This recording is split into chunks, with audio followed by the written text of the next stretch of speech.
Here. There we go. What's up, dude? How's it going?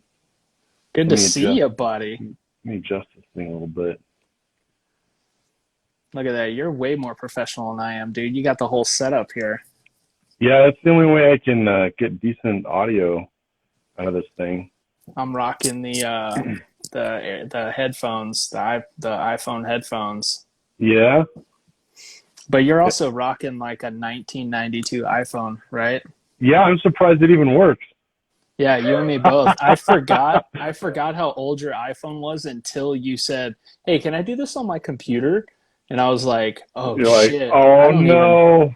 Then I remember you have like an iPhone 2, so I didn't know if this was going to be able to happen, but it did. So it's It's just an awesome. iPhone SE, so it's the original SE.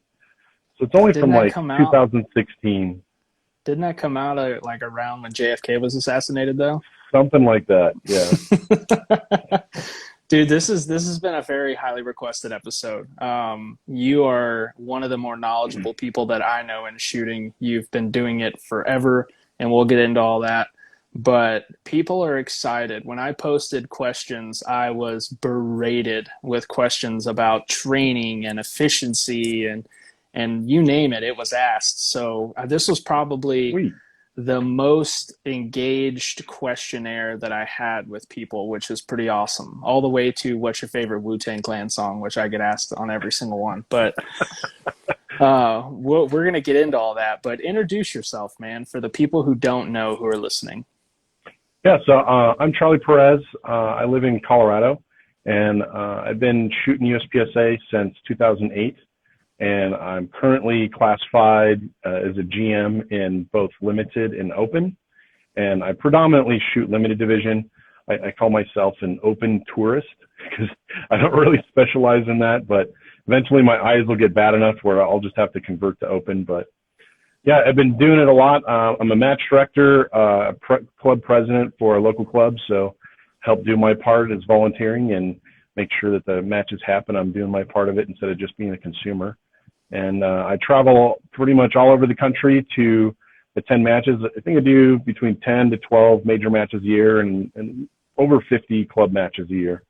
So It's a lot. lot of matches, and I like competing, obviously, but I also really like the opportunity to see how other clubs are doing their thing, so I can help like produce a better match on my part, that kind of thing. So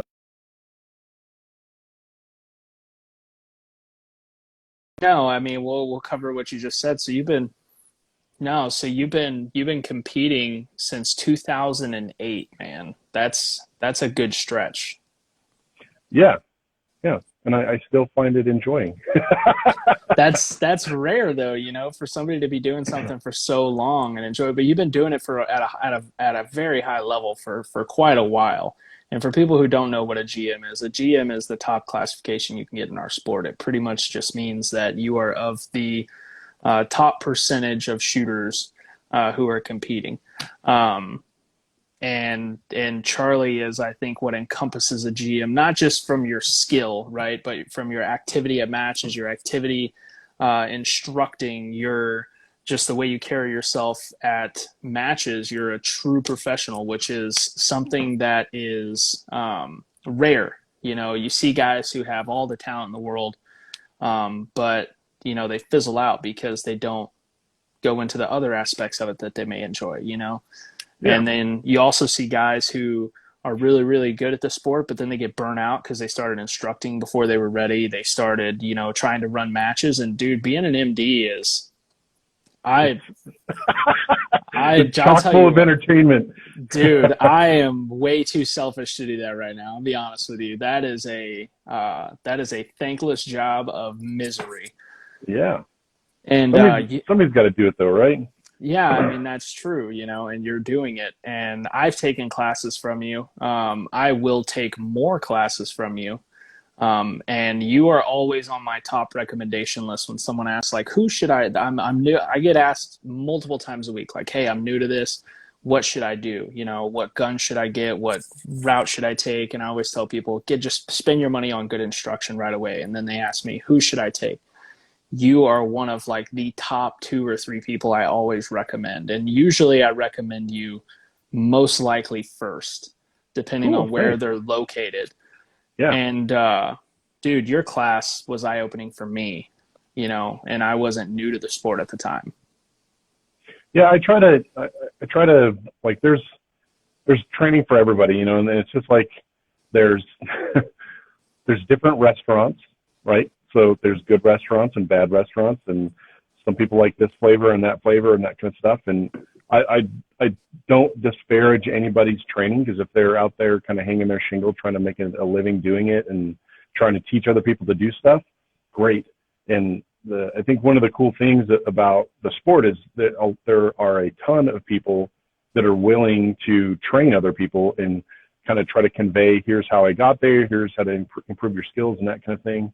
And I think that's important because everybody learns differently, right? So you could have the same, like something as basic as how do we grip the gun, right? If you you could ask 10 different trainers what's the optimal grip, and you're going to probably get 10 different answers. And it's not that there's 9 wrong answers and 1 good. It's that there's that much variance in performance, right? And people can make each one of those their unique way perform very well. So I think that learning is really about not just finding one way or the way, it's exploring all the ways so you can find out which way works for you the best. And I think that's one of the great things about having such great access to all different trainers out there. I think that's really cool. And Yeah, it's really because like think about, like, if we compare this hobby, the practical shooting hobby, to golf, right? Think about how inaccessible training is from the top competitors of golf. Like even pros like that go like reside in golf courses and that kind of stuff. Like it's a totally different dynamic. And I'm on both sides of the street. Like I would like to grow the sport, but on the other side, I don't want to grow the sport because then it'll become like golf where we don't have access to that stuff. And you yeah, can't go to a major match and shoot on a squad with a world champion, right? yeah, you're not going to go to Augusta and play golf with Tiger Woods. It's just not going to happen. No. Right? You're not gonna go down to your local match or to your local golf course and catch Phil Mickelson there, right? You know what I mean? No. It's not gonna happen. It's just Yeah. not. And I'm the same way. My heart wants this sport to just blow up, to just take off and become this big phenomenon, which I think it can be. But on the other side, I'm like, dude, then we lose the camaraderie that comes with it, the Yeah. access. Like I see, name a top 20 shooter, I see them and shoot against them 10, 15 times a year, and Hmm. I can just walk up and be like, hey, what's up, dude? Yep. But same goes for any local dude. Like pick a local dude out here. If he shows up to a major match, he can have access to those guys to be like, hey man, I want to come get an instruction from you or meet you or blah, blah, blah. It's not like that in other sports. It's just not. Yeah. That's one of the benefits we have, right? Mm-hmm. Yep. Silver linings, baby. We're always looking for them. Somebody asked if you will be in the limited super squad this year. I don't think so because, I don't know what the magical crystal ball is on how USPSA does the super squads. I think that the rule that they're kind of following these days is they fill the super squad based on how people finished in the prior year. And I didn't attend the nationals last year. I had some other stuff going on and that kind of thing. And me and super hot weather down in Florida don't get along. So I was like, Yep. I could go to like 2 or 3 area matches for the same money as I would spend to go to the nationals. So, hey, I'd rather go to multiple other major matches that are, I would say, probably a better product than the nationals as far as what you're getting. So, Yeah. I vote with my wallet, man. So if, Yeah. if a match is really good, I'm willing to pay and invest in all the travel costs and that kind of thing. But, so maybe I'll do good enough this year because I'm signed up for this year, but maybe I'll do good enough this year to get on the super squad for next year. But Yeah. We're shooting together. Hey, yeah. that'd be a fun one. I'm excited to Hmm. shoot with you, man. Every time I shoot with you, I have a good time. That's Uh, what it's all about, man. We're here to yeah, have fun. I know, man. I run into so many people that I love them as a person. You know, they're good people. They're great freaking shooters. But shooting with them on a squad, it's not boring, but it's not fun either. You know.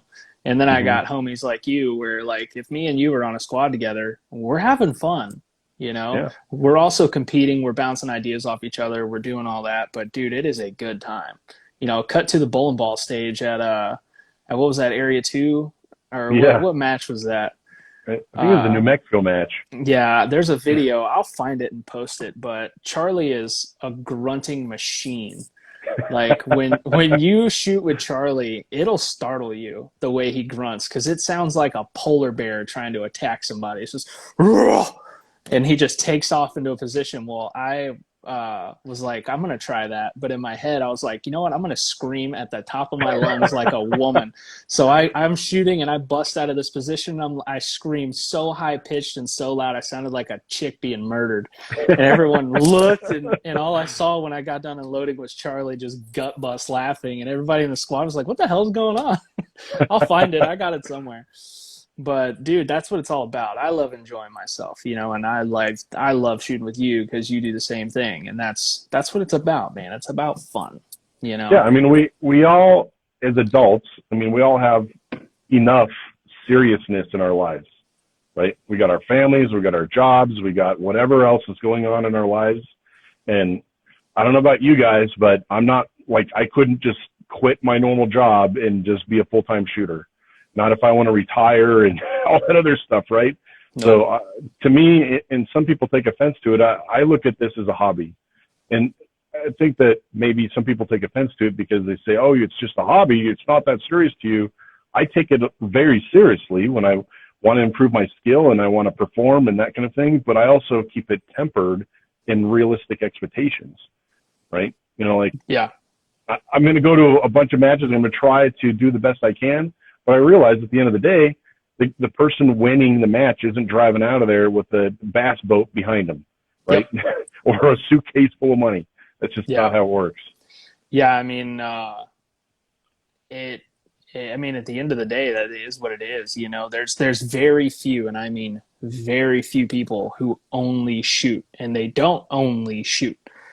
They instruct full time, or they're Hmm. employed by the companies that allow them to shoot full time. You know, it's not like you like bass fishing, right? It's not like something like that where all you do is fish, and if you finish a tournament, great, you're getting a $200,000 check and a free boat. You know what I mean? It's not Yeah. like that. If it gets to that point, then sure, I'll quit my day job and Yeah. I'll shoot full time. You know, and this sport doesn't cost me money.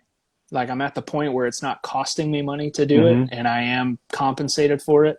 But I will. If I quit my job right now, my wife, you wouldn't see me because I'd be buried in my backyard. My wife would murder me. Hmm. You know, it just is what it is.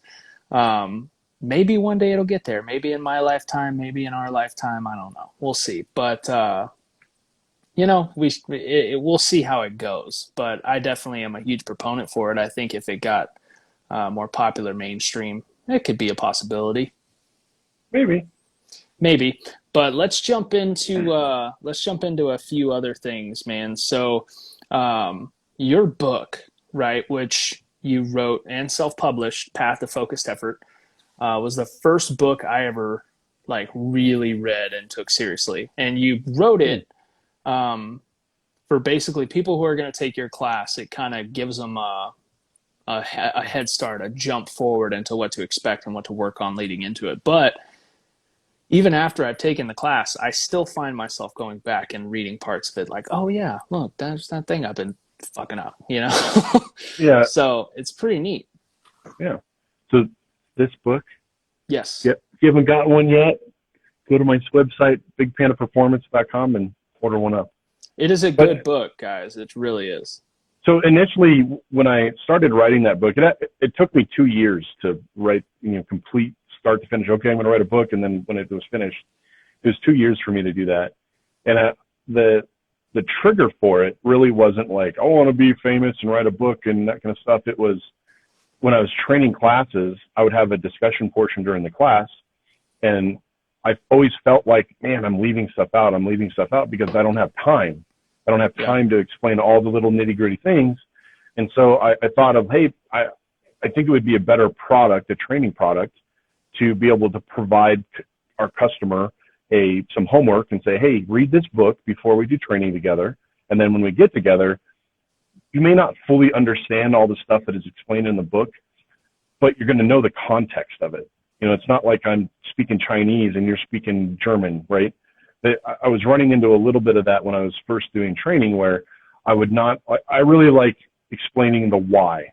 Why do we do something this way versus that way? And for people to understand that, they need to understand the full context of why. And it takes a lot of time to explain that context in a live training scenario. And for a lot of people attending classes, they unfortunately have this mindset of, if the gun's not going boom, I'm not learning, right? So a lot of students are like, let's shoot, let's get to shooting. Yeah. And I'm like, well, hold on. We need to understand the why, and then once we know the why, we can get to do the shooting, so you can compare different whys. We can try it this way, we can try it that way, and then figure out which way works best for you. And as human beings, we're all unique, and we have different behaviors and natural tendencies and that kind of stuff. And for one person's why may be completely different why for somebody else, right? So that's the primary reason why I wanted to write the book, is to have a before, during, and after tool that the students could have to continue their education. And the other part of it that I noticed that, and even till today, I find that students are very horrible note takers. Yeah. Right? They'll attend the class and they're like, yeah, that's good. Yeah, I like it. Yeah. And it's like in one ear and out the other. And 10 minutes later, they don't remember it. Right. And so I end up in a scenario where after classes were done, in the days following the classes, I would get a bunch of emails from students. Hey, what was that one thing we were talking about? And explain this thing again, and that kind of thing. So from a greedy thing for myself, I'm like, I want to explain the content once, right? Yeah. Because you get Charlie there for that day, for that one thing, and I want to invest this time and have it soak into your brain. And a good tool for that was the book. Yeah. And I think it succeeded in that goal. And I get a lot less people asking questions after the class from content that we already covered and that kind of stuff. So I think it works out really good. And I don't pitch it in a way that, hey, in order to understand my class, you have to read my book, or vice versa. Like, you don't think you could read the book and never take my class and still get a ton out of it. You know, so it's a standalone thing that I integrate into my classes, and I think it works out good. I'm actually surprised that there's not more instructors that do that. Yeah, and that is a huge point that you covered. When you take a class from an instructor, take as many notes as you possibly can, because like when I took your class, I'm sure you're like, this motherfucker's on his phone constantly. I was literally just on my notes tablet on my phone. I have it literally in this phone. You go at Charlie's class with just pages of notes. And it the same with when I took JJ's class, Max's class, Blake's, all of them. I just take as many, even if I don't think it's super relevant at the time, I take notes. I notate it if I can, just because, like, you don't know how many times I've been at training and I'm sitting there and I'm having a trouble with something, and I just sit and I go through those notes, and then I just find a little nugget where I'm like, oh shit, look at that. Bam. Okay, here we go. And it just refreshes the memory. Like, and if you do, I don't know about you, but I found that if I notate something, if I write it down, it gives me the opportunity to say, oh, okay, I can forget about that for right now. And then I can open up my brain for more stuff, right? Yeah. Because I get distracted by stuff super easily. So I'm a big note taker. Like, if I write it down sufficiently, then I know that I can reference that later and then reconstitute that thought, or rebuild a drill, or rebuild a section of the stage, or whatever. And I think that's probably the biggest benefit that people don't understand about taking notes. Yeah. It's not so much capturing the content. It's more of opening your awareness to other stuff. Yeah. Because if you're always worried about, I'm going to forget about this, forget about that, then you're not going to get anything else. No, 100%. I do that with a lot of things. Like, I'm a huge note taker just in life. Like, in my professional career, I'm constantly taking notes, and it's for that reason, because I know once I write it down, in my special little notepad. Like I can just, and at the end of the day, when I review it, it's right back in here. You know, Hmm. when I review my notes for the next day, bam, I got it. But guess what? An hour before I read it, you could have been like, "Hey, what are you doing at 9 a.m. tomorrow?" I have no fucking clue, no idea, not one bit. There's too much stuff going in and out of this head. I'm not Einstein. I'm not, some savant who can remember everything. So take notes, people. Take notes. Um, and dude, the fact that you um, instruct because you do a lot of classes. I mean, I wouldn't say you're like a full time instructor, but how many classes did you teach? On average, the last couple years? So before the whole Rona hit, Yeah. I was doing probably like 6 to 10 classes a year. And for me, like I have a full-time job. Training classes isn't my way to pay my bills. I use my income that I get from classes to pay for my hobby, right? So it is very expensive to attend Yeah. 10 to 12 major matches a year, right? That's a lot of money. I'm about to It spend two costs a grand lot at of two money to weekends. shoot 50 matches a year, club matches. So I use that money to basically fund my hobby, and it makes my wife a lot happier as well, right? So we don't have a bunch of income outflowing to this hobby that I like to be super involved in. So from a frequency of classes perspective, I've never really had luck with just setting a blank schedule and saying, oh, I'm just going to plug in some dates and hopefully they fill up.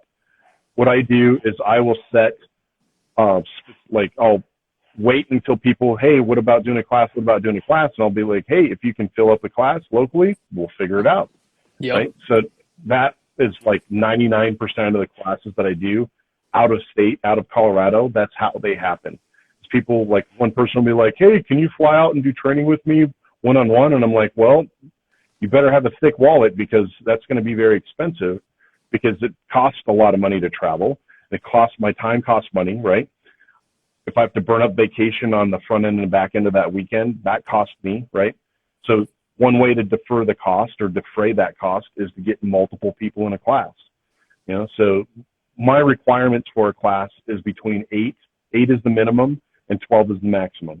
So if we can get 8 people involved in a class, the class administrator gets a free class. So they're doing the job of wrangling the people and dealing with all that kind of stuff. And that is an effort. So they get rewarded for that for a free slot. And then beyond that, if we fill it up to a maximum capacity, great. If we only have 8 students, great. It is what it is. Yeah, which is super awesome. It's super duper awesome. I mean, um, bring Charlie out to your area. You won't regret it. I'm telling you. His class is eye-opening to say the least. But let's go over some training, man, or let's go over some questions because some of the stuff that I got was pretty awesome. The first being, how do you approach movement? And I don't think they realized how broad that question is when they Yeah. asked it. But like but like eating dinner, no, like yeah, that yeah. movement or what? No. I think let's go over movement throughout a stage, right? We'll leave gun manipulation movements to the Okay. side, but your efficiency, because you're a large dude. I mean, you're Hmm. 6 foot, 1900, and the way you move is super efficient, super aggressive, super fast. I mean, for as big as you are, it makes no sense how fast you move. So I think that was their question: is how do you move throughout stages so well? So that I think that you need to really think of movement backwards. You need to think about it from a perspective of being in a position, like where you want to go, and figuring out in reverse, how do you get into there, if that makes any sense. So that's the easiest way to think of it. Like, I think a lot of people attack it from, I'm starting in this position, then I want to get over there, but I don't know how to do that efficiently. So I like to think about it backwards to say, okay, I'm already over there. How do I get into there? If that makes any sense. And from a raw, like a big part of it really is staging your weight in your weight balance between your legs in a manner that keeps you from having to shuffle step, keeps you from having to drop step or shift weight to get going. All of those things waste time. And the cool thing, or maybe the bad thing about practical shooting sports, is that it's a death by 1,000 little cuts. And every little tenth of a second thing, 2/10 of a second thing, half a second thing, all of those things quickly add up.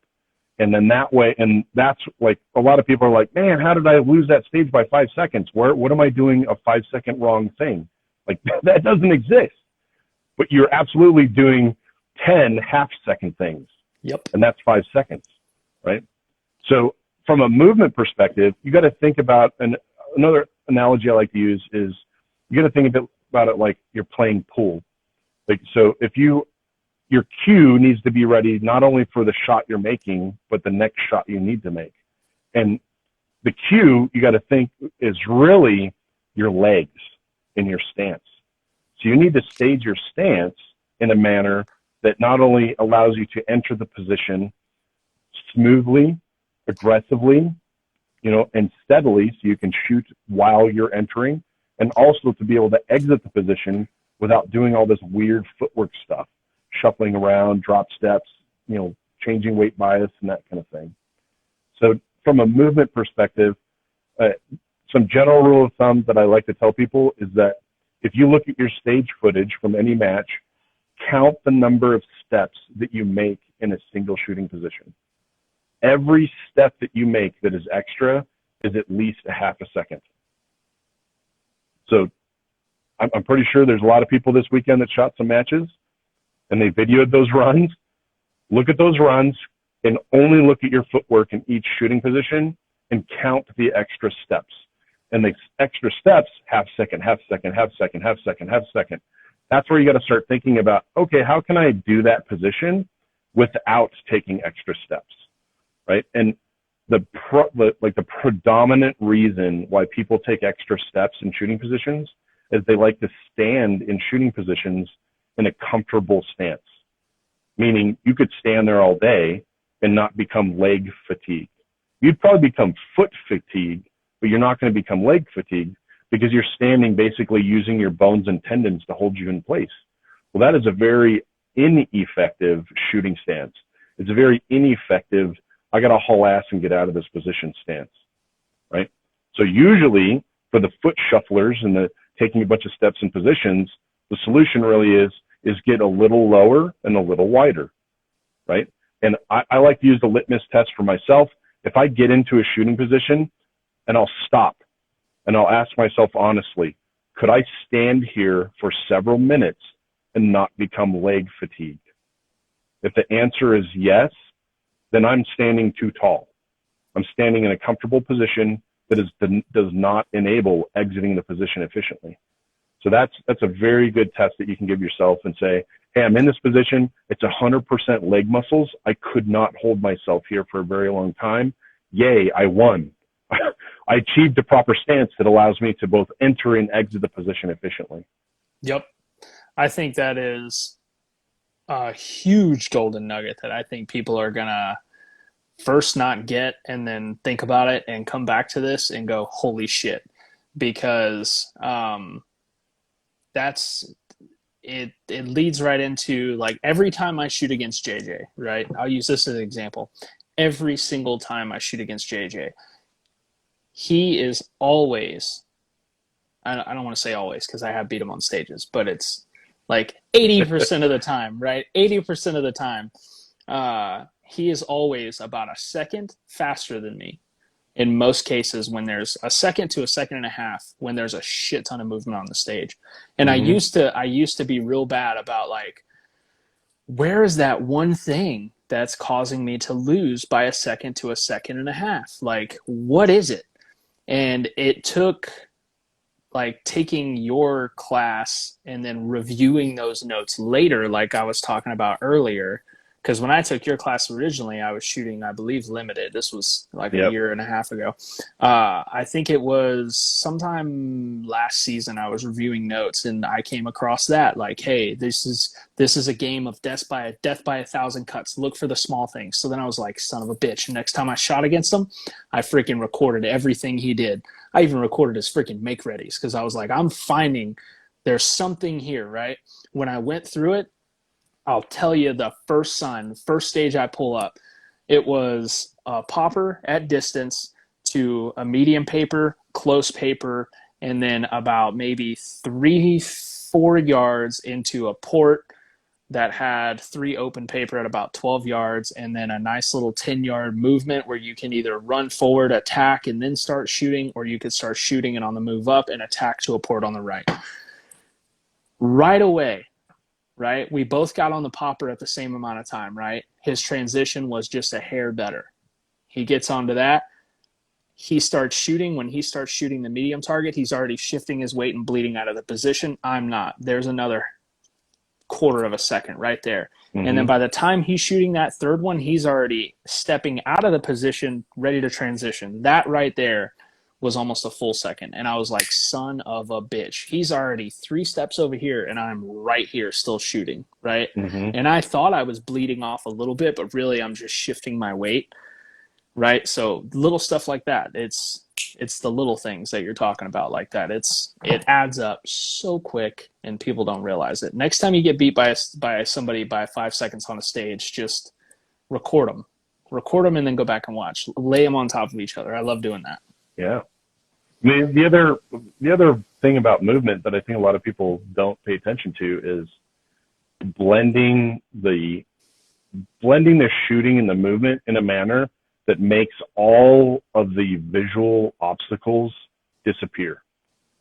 Right? So if you're shooting into a position that is, like, let's say that there's a wall on the left and then there's targets on the right, but the wall on the left has a port in there.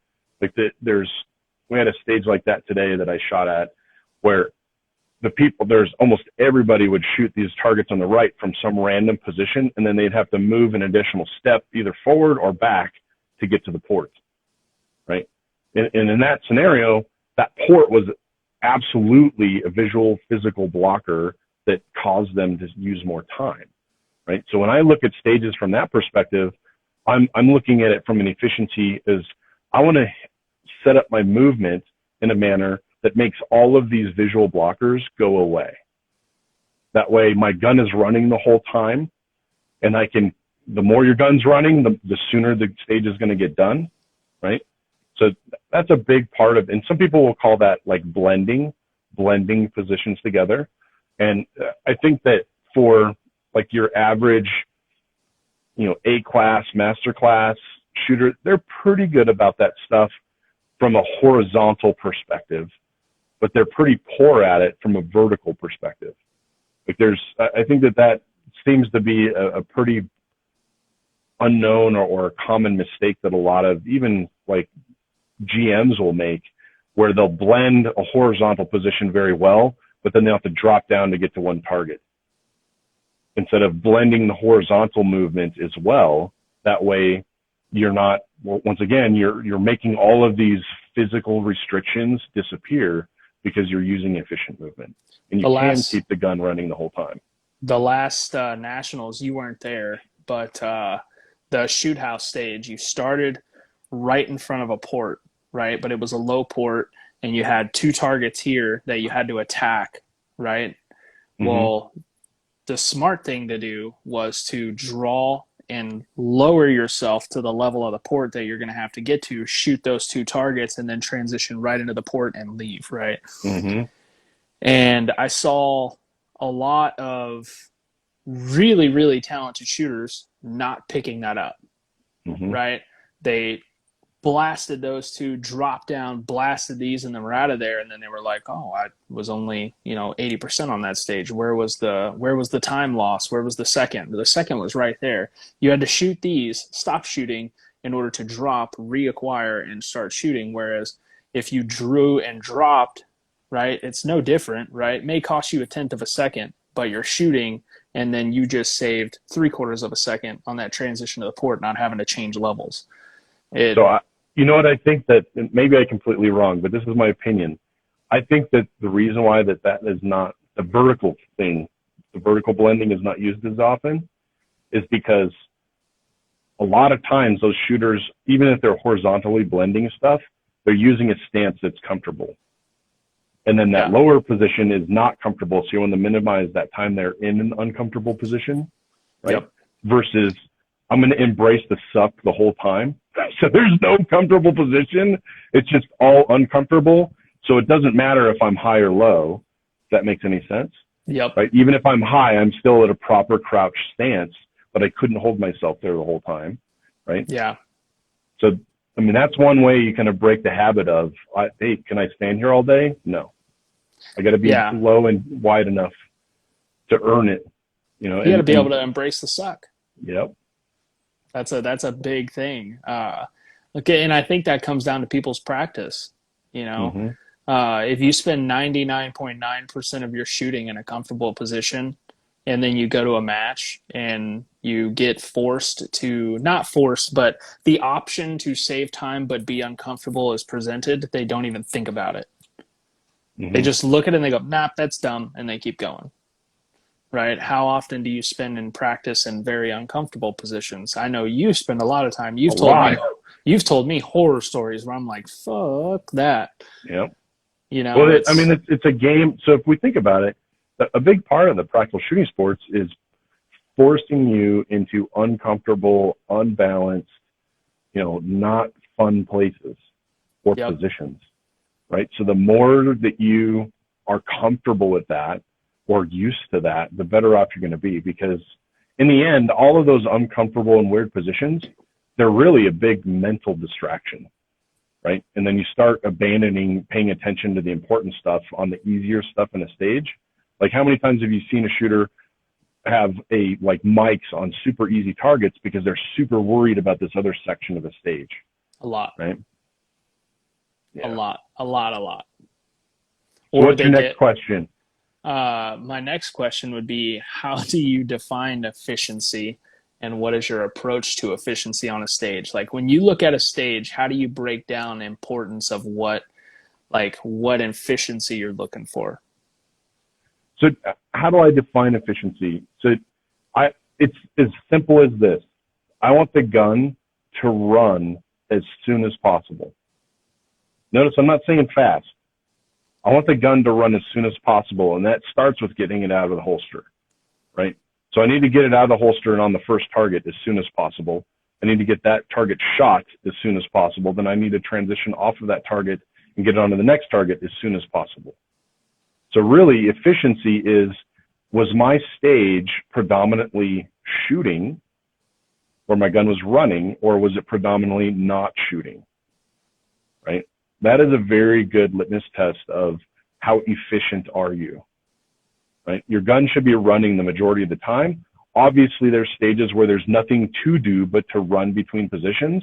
But even in those scenarios, think about how many times you've seen shooters, quote unquote, run between positions, and it's like this weird half jog, lackadaisical kind of run, not run. You know, and we joked about it earlier, like where I'm like, Argh! I got to get to these positions. I'm not doing that out of entertainment. I'm doing that because I'm giving that movement every fiber of my being to move my fat butt from one position to the next. Yeah. Right.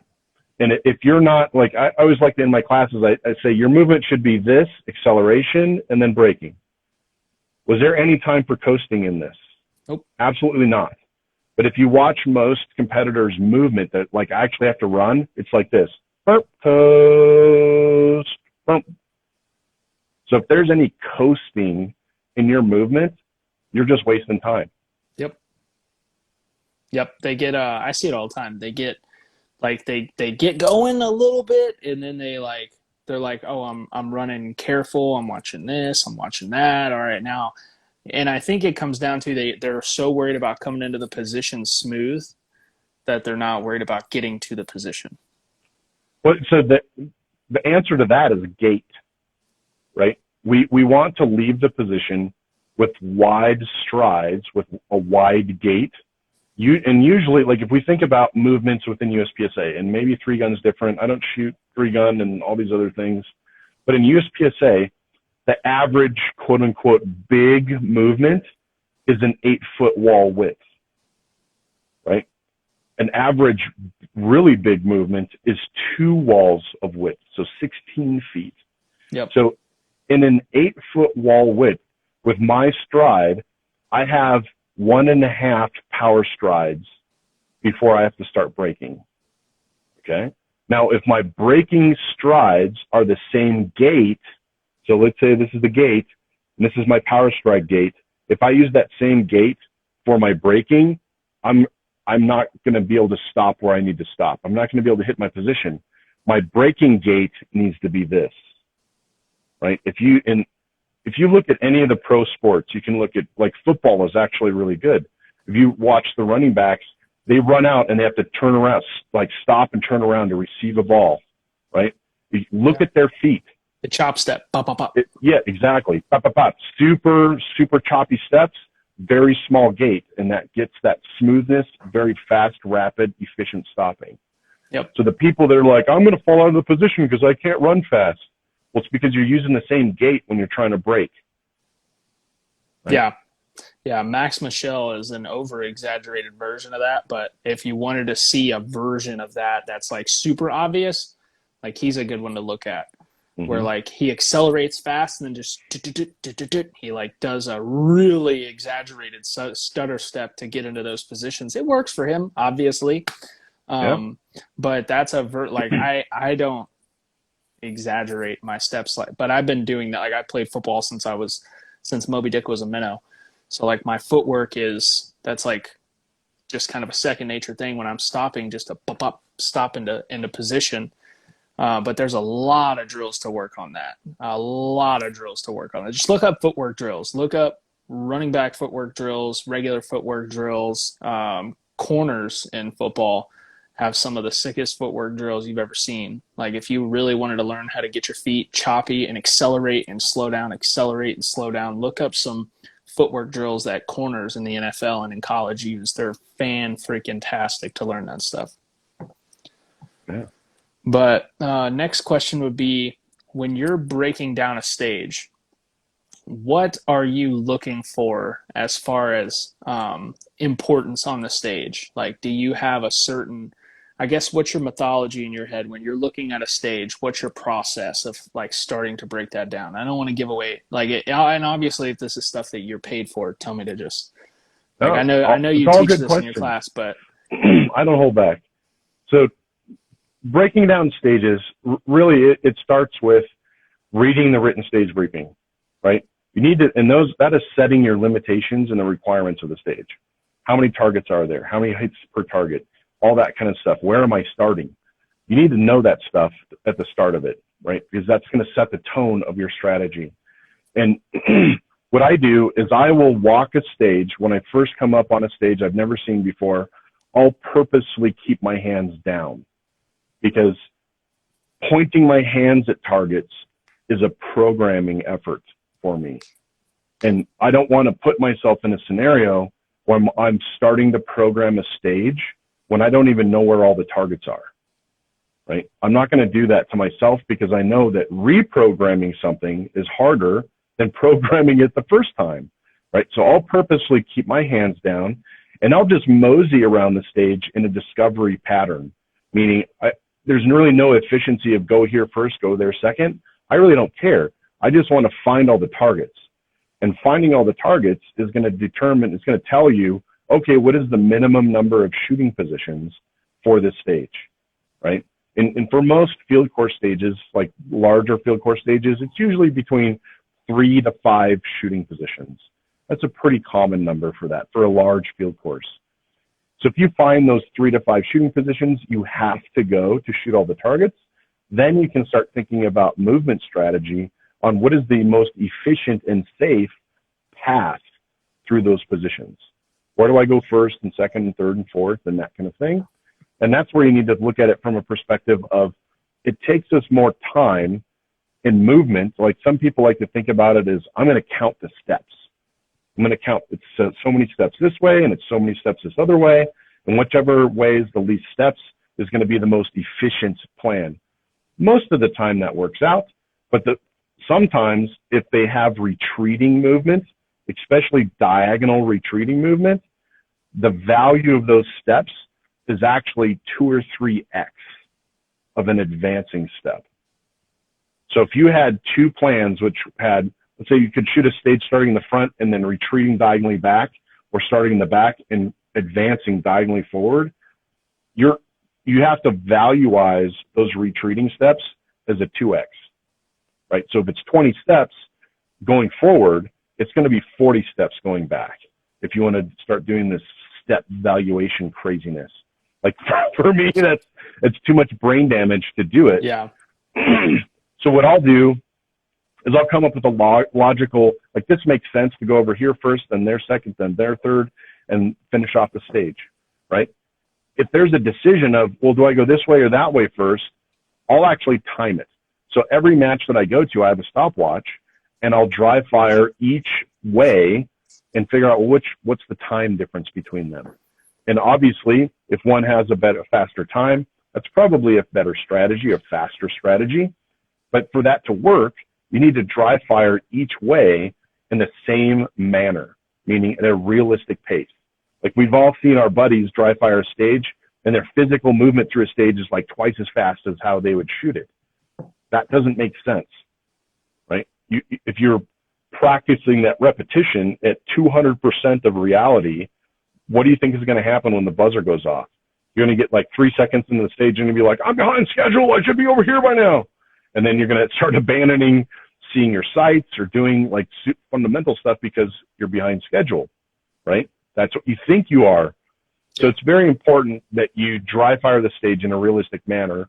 And I'm a big proponent of that myself, because we play a game where how many times do we get to shoot a stage? One time. Once, right? So I need a practice methodology of the stage that allows me to shoot that stage as many times as I want to or need to. And the best tool for that is to dry fire the stage at a realistic pace that affords me the same time, sight pictures, movement, all of that stuff matches reality. That way, when I get to shoot the stage my one time, that's not my first time shooting that stage. It's my 30th time shooting the stage. And that's where the big consistency comes from, is because you have an effective practice methodology that allows you to shoot the stage a bunch of times before that gun actually goes boom. Yeah, it makes perfect sense to me, because I've taken your classes and I've implemented that into my own stuff. Like if you ever see me at a major and I'm walking stages the day before, you are gonna see me doing this. Period. Cool. As soon as I took your class, I started doing it. Me and Chase traveled everywhere together. We would actually like talk about things and then be like, time it. And he would sit there and run the timer, or I would sit there and run the timer, and we would realistically, like, that's the important bit of this, is realistically run the stage and legitimately see if it's faster. And yeah. And it opens up your eyes a little bit, where you think something may not be more effective, and then you find out it very much is. And, you know, what you're talking about, diagonal retreating versus forward. I mean, I've found multiple times where I'm like, man, I could blend this so good if I retreated. And then it comes time for me to time the stage, and I'm like, oh, shit, this is not as efficient, you know, because attacking is always better, attacking forward anyway, 9 times out of 10. So think about it this way. As humans, what is our mode of transport? What direction is our mode of transportation the vast majority of the time? Forward, right? We walk forward. Sure, can we walk backwards? Yes, but we're gonna walk forward way more than we're gonna retreat, right? So retreating is an abnormal movement that we don't practice a lot in everyday life, and our shooting performance is very wrapped around what we do every day. Right. So if you don't dry fire every day, you don't dry fire often, guess what? Your gun handling is going to suck. Right. If you don't run backwards every day in a retreating manner with the safe gun pointing position, you're going to suck at doing that on match day. Yep. Right. So we need to wrap our decisions around the stuff that we're comfortable with doing with, and we're confident we could execute 10 times out of 10. So that's the other thing I was going to talk about on the strategy perspective. Let's say that I have these two very competing strategies for a stage that look like 180 opposite of each other, but they produce the same time, right? If they both produce the same time, there's a very good chance that one of these ways is going to be far more risky than the other. And when I say risky, I'm talking about consistency of performance. Could I do this way 10 times out of 10 and produce a consistent performance? And so for me, from a strategy perspective, I'm going to do my best job of trying to mitigate risk and improve consistency. If there's a decision that says, hey, both of these ways are the same time, I'll ask myself honestly, I've practiced both of these things in practice a ton. Which way can I do more consistently? Oh, I can do this way more consistently. I'm going to do that. Does that make sense? No, it makes sense to me. I'm hoping it makes sense to the people. But like I said, I've shot with you a bunch. Like we've shot matches where, yeah, you're like, you do this to me all the time when we shoot together. I'll be like, Charlie, what do you think of this? And you're like, do you think you could do it? And I'm like, son of a bitch. I'm not asking if I think I can do it. I'm asking if you think it's a good idea. And you're like, well, it doesn't matter what I think. Yeah. I know what I can do. If you don't know you can do it, then why are you even asking me? And I'm like, Jesus, but it's real. I mean, if you don't practice it all the time, unless you're forced to do it, if there's another way to do it that you're extremely comfortable with, I think it goes back to like something I've been telling myself throughout this season is a well-executed stage always beats, or a well-executed, mediocrely planned stage always beats a mediocrely executed, well-planned stage. Absolutely. The weird thing about B-class guys is that they're always looking for the magical stage plan, right? They're like, oh, there's got to be a better way to shoot this stage. There's some magical thing. I'm going to go over here. I'm going to do all these weird things that may not be weird in their mind, but they're so wrapped around the axle around there being some magical, super good stage plan that they waste all of their visualization and programming time on this. I got to optimize this strategy time, right? That I will take an 80% effective strategy that I could execute 100% any day of the week. Always. Over 100% strategy that I could only execute 80% consistently. Because all the matches that we shoot, even though each stage looks like a drag race, which that's kind of what it is, but the whole match, it's a marathon.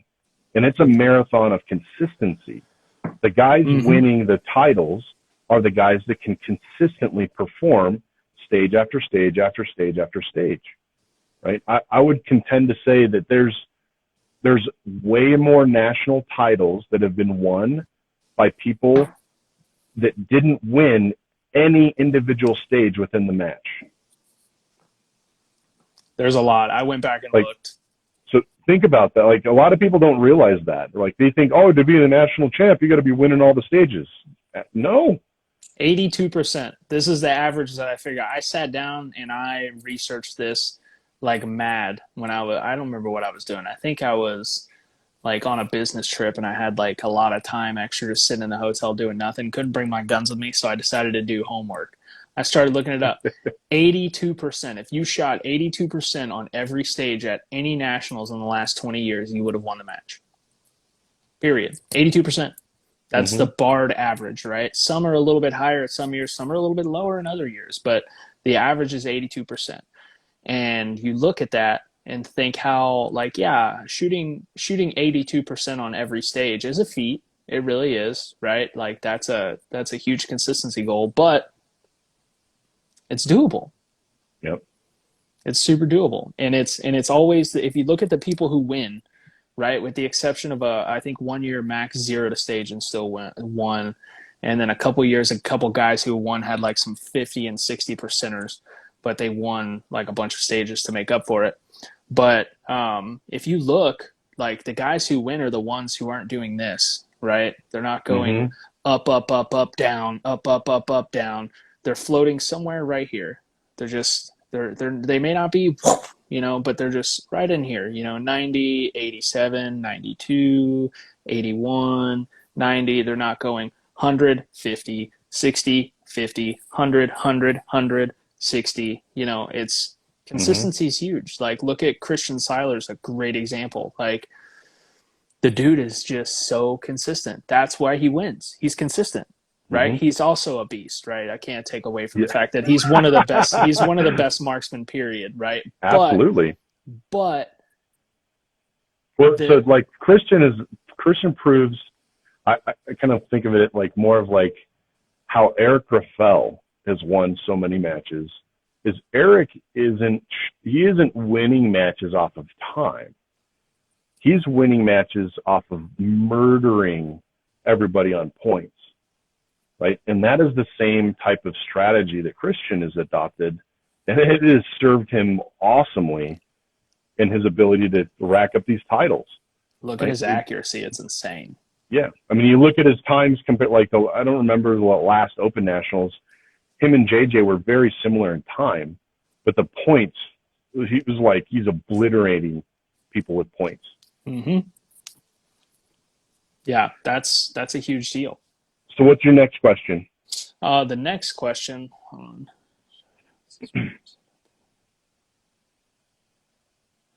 About the impactful thing he witnessed between Eric Raffel and his. All right, so Riley Concealed Carry wants to know about consistent performance and about the impactful thing he witnessed between Eric Raffel and his Super Squad mates. Did you just cover that? No, so that's a different thing. So me as my volunteerism, I used to RO the nationals. I would do like you shoot one and you work one because they would Mm-hmm. have like back to back nationals and that kind of stuff. And I had the one year I had the opportunity to RO a stage that the open super squad came through, and I was the RO shooting the timer. And it just so like magically happened that this stage was the break, like at lunch. So it's like they just finished. This is their last stage of their section, if that makes any sense, for the day. And Eric, and it was one of the years, it was in Vegas, and it was one of the years where Eric Raffel came over and he shot the Nationals. And this stage was, had a couple swingers and some other stuff. It's kind of a complex stage. It was a medium-sized field course. And I could tell, like, the JJs and the KCs and the Shane Coolies, back when he's shooting open, like, all those guys were, like, swinging for the fences, just trying to keep up on time. And their points were just, like, hemorrhaging points all over the place. It was like Delta Force craziness. And That's got to be Eric a comes up and he T-shirt. shoots Delta a stage. Force. Eric comes up and he shoots a stage, and he was only down like 2 or 3 Charlies. So, and he was bummed that he shot 2 or 3 Charlies in the stage. And his stage time was a little bit off, like maybe a half a second off of these other guys that are like just swinging for the fences, right? So it's still a very competitive time. He's murdering everybody in the points. And he's like, and he was telling the other super squad members, he's like, I could shoot this stage like 2 seconds faster. And everybody else in the squad's like, what? No way. That's impossible. Like, I just gave it all I could and that kind of thing. And because it was a break, and I'm like, hey, and I was RO on the stage. I'm like, well, throw it out there, bud. And so he made ready, and he shot the stage again. And sure enough, he shot basically with the same points collection as the other guys did, but he shot it almost 2 seconds faster than his initial run. And that was like, I think that he primarily did that as like a mental just jab at everybody else in the super squad to say, I could lay down the smack at any moment and destroy everybody. But I'm holding back. I'm shooting at my 90%, and I'm just racking up all my alphas. And when I need to step on it and make the pass, I could do it at any moment. Yep. Right. And that was like the biggest demoralizer I could see, like, for the rest of that squad, to know that like they're already maxed out, right? Yep. Like there's no more that they could do, but to witness that, like that level of performance, to say, this guy has yet another gear that he's not even using yet. He's just fucking playing around with us, like, you guys are shooting a match with me, right? Yep. Good for you. Yeah. Glad you got to see me. Yeah, exactly. No, I mean, yeah, it's man, I'll be honest with you. After talking with that guy, like, you want to talk about a mind opener, right? Because I got to talk to him on the podcast, right? But I got to talk to him away from the podcast too, and the guy is just ever expanding my mind, and he'll like throw little shit at me here and there after that, where he's just like, I'll post a stage and he's like, hey, and I'm like, damn it, just blew my whole training up for the week, but I kind of looked at it as, your shooting skill is like a transmission, right? When you first start, you got one gear, then you learn something, you put in another gear, right? And another gear and another gear and another gear, right? And you look at it as a guy like, JJ, Max, Casey, Christian, they're operating, 18, 19 gears. They can go in any direction they want, right? Then you look at a guy like Eric, he's just got those 2 extra gears, right? And that, how he got them, who knows, right? He figured something out.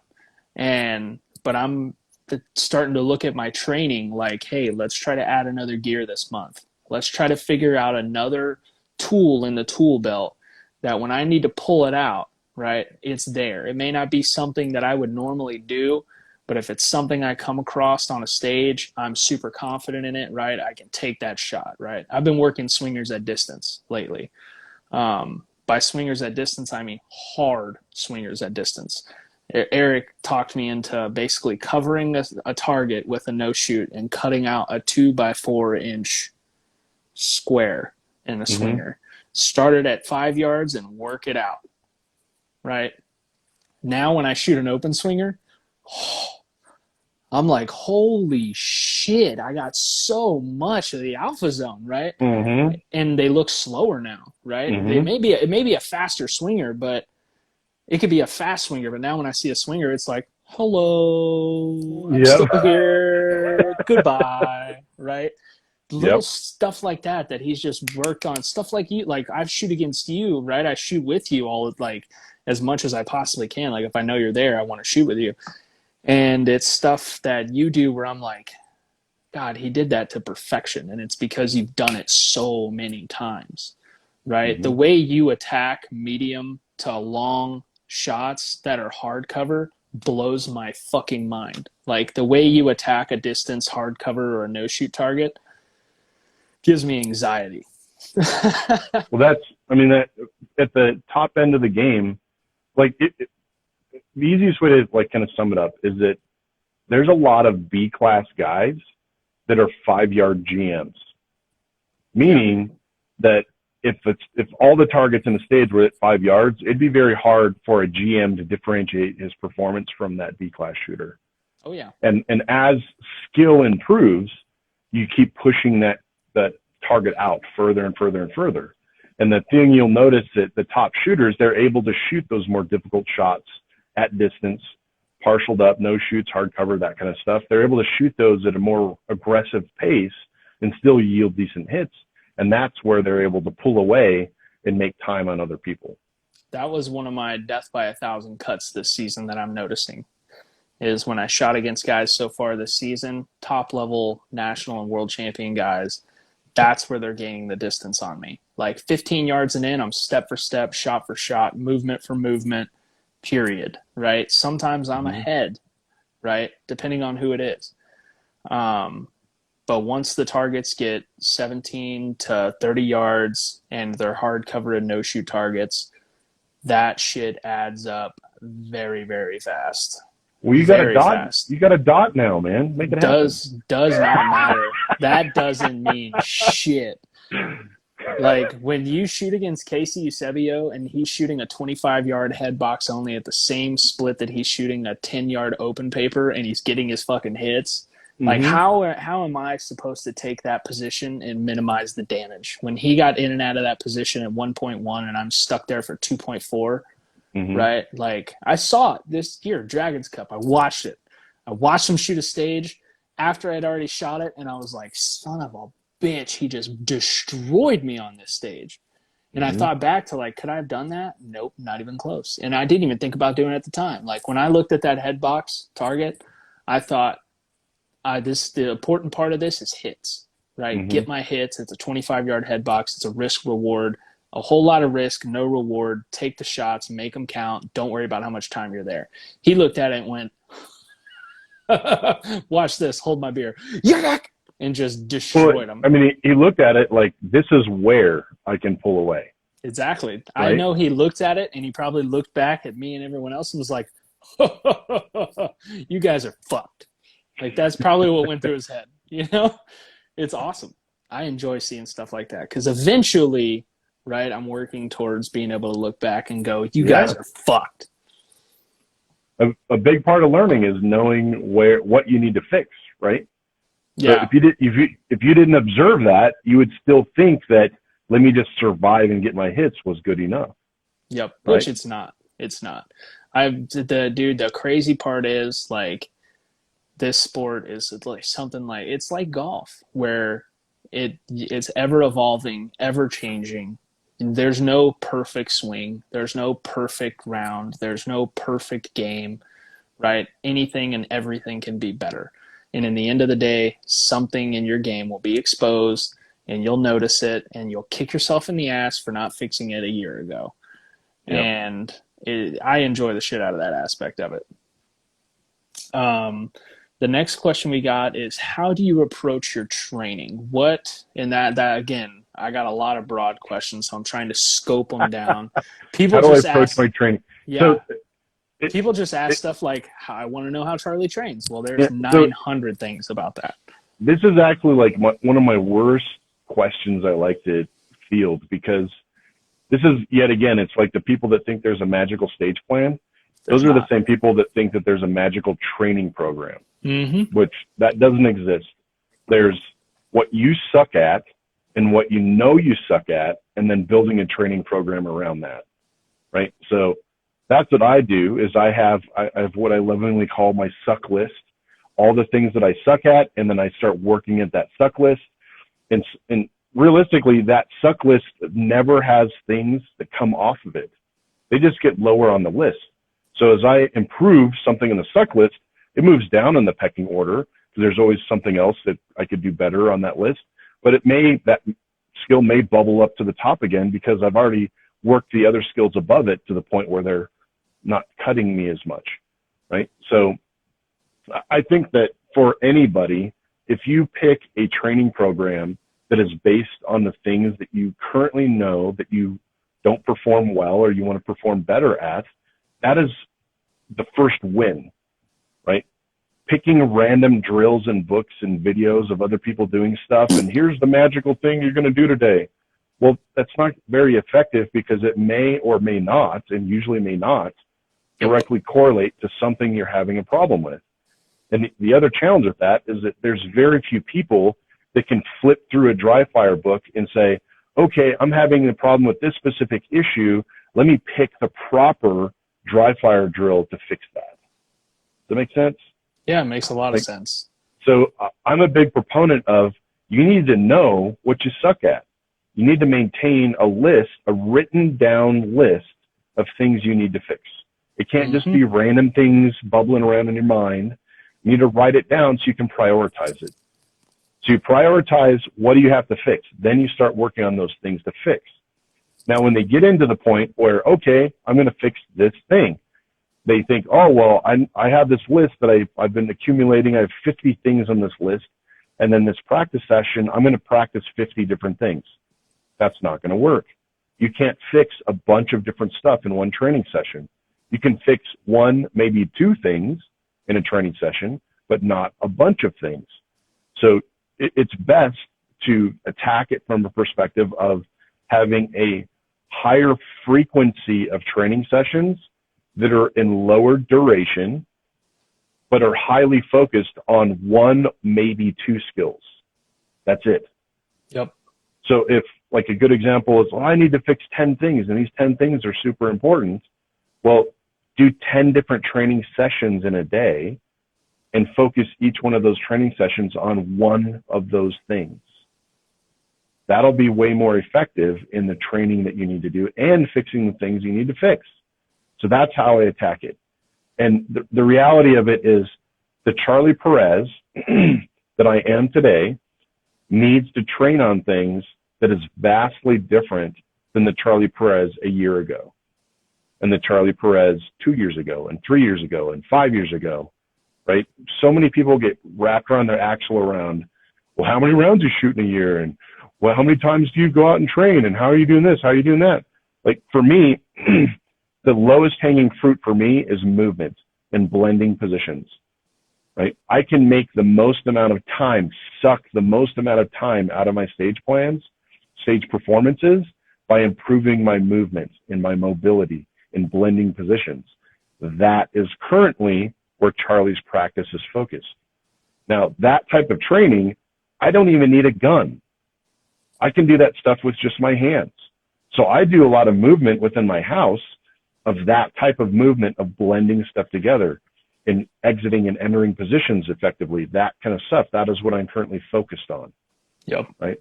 Now, I'm not saying that in a manner to say, oh, well, you don't have to learn how to draw the gun or reload the gun or transition the gun or manage recoil or like the list of a million other things you got to do that are the fundamentals. You absolutely have to do that stuff. You got to embrace the suck. There's a certain amount of hours you got to do on figuring out, how do I draw this gun?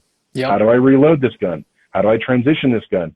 All of those things you have to put in those embrace the suck hours of stuff to do it, to make it, to fix it, right? The problem that I see predominantly in the students that I train, and I'll ask them, I'll say, tell me what one of your training sessions is like. And they'll tell me, like, a lot of it is very gun handling focused, meaning I'm doing a lot of draws and a lot of reloads, and it's all from stationary positions. And I'm like, well, what game are you playing? That's really not USPSA. Buck hunter.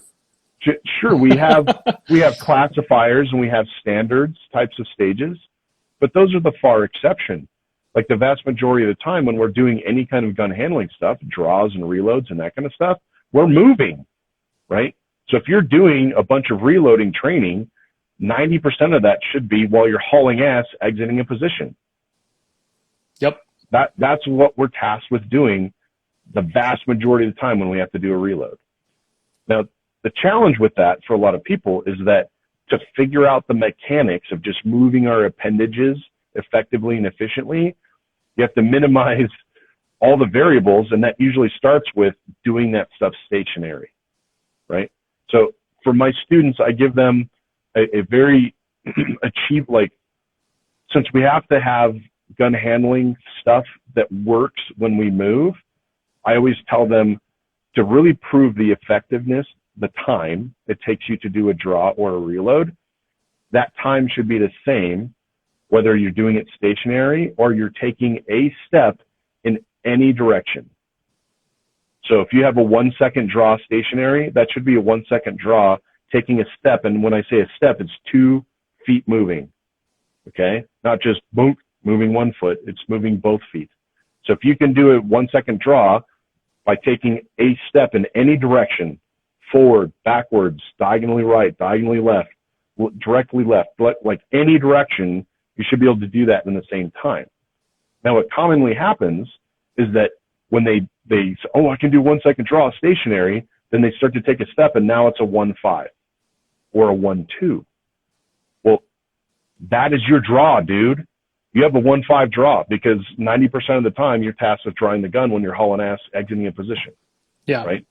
Or reload, like reload is the same thing, right? If you have a 1 second reload stationary, that should be a 1 second reload taking a step in any direction. Right. So, and it's very division based as well, right? I am a limited bias shooter.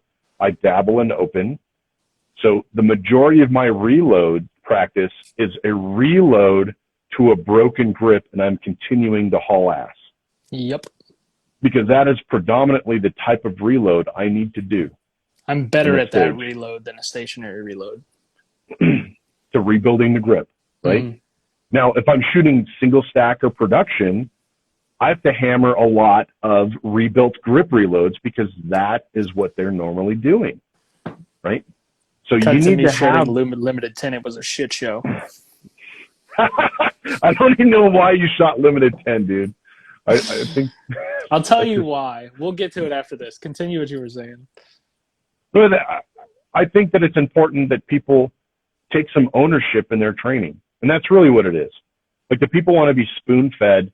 Tell me what to do. Tell me what to do. Tell me what to do. Let me watch this video. Let me have somebody else tell me how to train. No, dude. Even if you took that, guess what? Your training is only going to be limited to the conceptual universe of that other person. Yeah. That other person isn't shooting your gun, right? Nope, That other you are. person isn't shooting your match, right? You need to broaden your horizons and make your practice about you and the challenges that you have and the things that you can fix. And more importantly, to enforce the strengths that you have. It takes a lot of self-reflection and self-awareness to build a proper training plan. And every single person's training plan should be different. Like Absolutely. I get a lot of people that say, dude, let me come out and train with you. And my answer to them is, sure, you can tag along, but you're going to get nothing out of it. Because what I'm training is probably not what you need to be training. And my training is probably going to make you hate yourself. Yep. Because the way I train and the way that you probably train are not the same, right? You probably train the same way, but the Well, it's guys who want to come train with me is like they're not used to like the difficulty of targets, the difficulty in movement, the difficulty in positions. Not only that, I do a shit ton of dry fire at the range, mm-hmm, and it's foreign to them. They're like, "Well, I came here to shoot bullets." mm-hmm. No, no, no, no. We came here to train. We didn't come here to just waste money, you know? Yep. So what's next on your list? You got any more? Yeah, yeah. So more, we'll start with this one. Transition drills that you recommend. Transition drills I recommend. So if we want to transition the gun effectively, when I say effectively, I'm saying we need to be able to aggressively move the gun from one target to the next. Like, I don't want to say that's a given, but I would say that's a requirement because we want to minimize the flight time from one target to the next. And we need to do that in a manner that gives us precision in stopping the gun on the next target. And the precision of stopping the gun on the next target really comes from what muscle groups are we using to move the gun between targets. And if we think about stronger muscles versus weaker muscles, there's a lot of people that transition the gun with just their arms. Like they're just moving their arms between targets. And for some people, their arms are very strong. Other people, they're not strong. But if you're usually transitioning with just your arms and then you get some aggression into moving the gun between targets, you get this over register and come back scenario. So you're like this, oh. And if you don't respect that in live fire, it's going to end up with boom, boom. You're going to have an over registered hit, right? So in order to minimize that, you need to move your whole upper body as one unit, right? And in order to do that, you have to use bigger, different muscles, meaning your legs and your core, right? So if we think about just which muscles are stronger, are my arms stronger or my legs stronger? People's legs are 2 or 3 times stronger than their arms, right? I want to use the strong muscles to do these big aggressive movements. So you need to set up a movement scenario that forces you to use your legs to move the gun between targets. And that usually translates to a fairly wide transition that still keeps the targets within what I call your cone of fire, meaning usually the natural point of your toes, your targets are within the point of your toes. And if you start with a wider transition and you push the aggression, the goal really should be, I need to be able to push that flight aggression to the next target, but have supreme precision that the gun is going to stop right on the next target. I'm not going to have that over registration. So that's really the goal of the transition training, is always earning the aggression and the movement of the gun, but also refining what muscle groups do I need to use to stop the gun with precision. I like it. I like it a lot. All And right. you have a lot of good drills on your Instagram about this. Like Yeah. one that comes to mind that I revert back to is setting the target at the edge of your cone of fire and coming into it and firing and Yep. leaving back out of it. If you don't know what I'm talking about, go to his page and you can find it. It's somewhere deep in the archives, I imagine. Yeah. So, I mean, I was initially talking about the physical movement of it, right? So Mm-hmm. we also have the visual part of it. And the visual part of it is usually the delay inducers of our shooting or the start of our movement. So people usually have a mixture of both of these, but it's kind of funny because students will either have a weighted failure either on one side or the other. So the first failure is they shoot, the gun lingers on that target they're done with, and then they start moving, right? The other side of the failure is their gun gets to the next target, but it's on there a very long time, and very long time, like in our universe, is like a tenth or two. It's a tenth or two too long before they start shooting. And a lot of that is visual. It's what are you focusing on at the given moment, right? Me as an iron-sighted shooter with 45-year-old eyes, I need to have these very important on what am I focusing on at any given moment, because the time it takes me to focus from close to far, it's not that I can't do that anymore. It just takes much longer. So I have to be very stringent on, you can't be focused on the wrong stuff at a given time, or else you're not going to be able to focus on what you need to focus on in the time I need to do it in, right? So it's important that, like, there's a lot of videos out there that I cringe when I see them because they talk about transitions. They're like, okay, your gun's pointed, and then you turn your head to the next target, and then you bring the gun there. Well, watch. I task any of those trainers to go watch world champion shooters and see how many of them turn their head to the next target. Oh, here's a tip. None of None them. of them.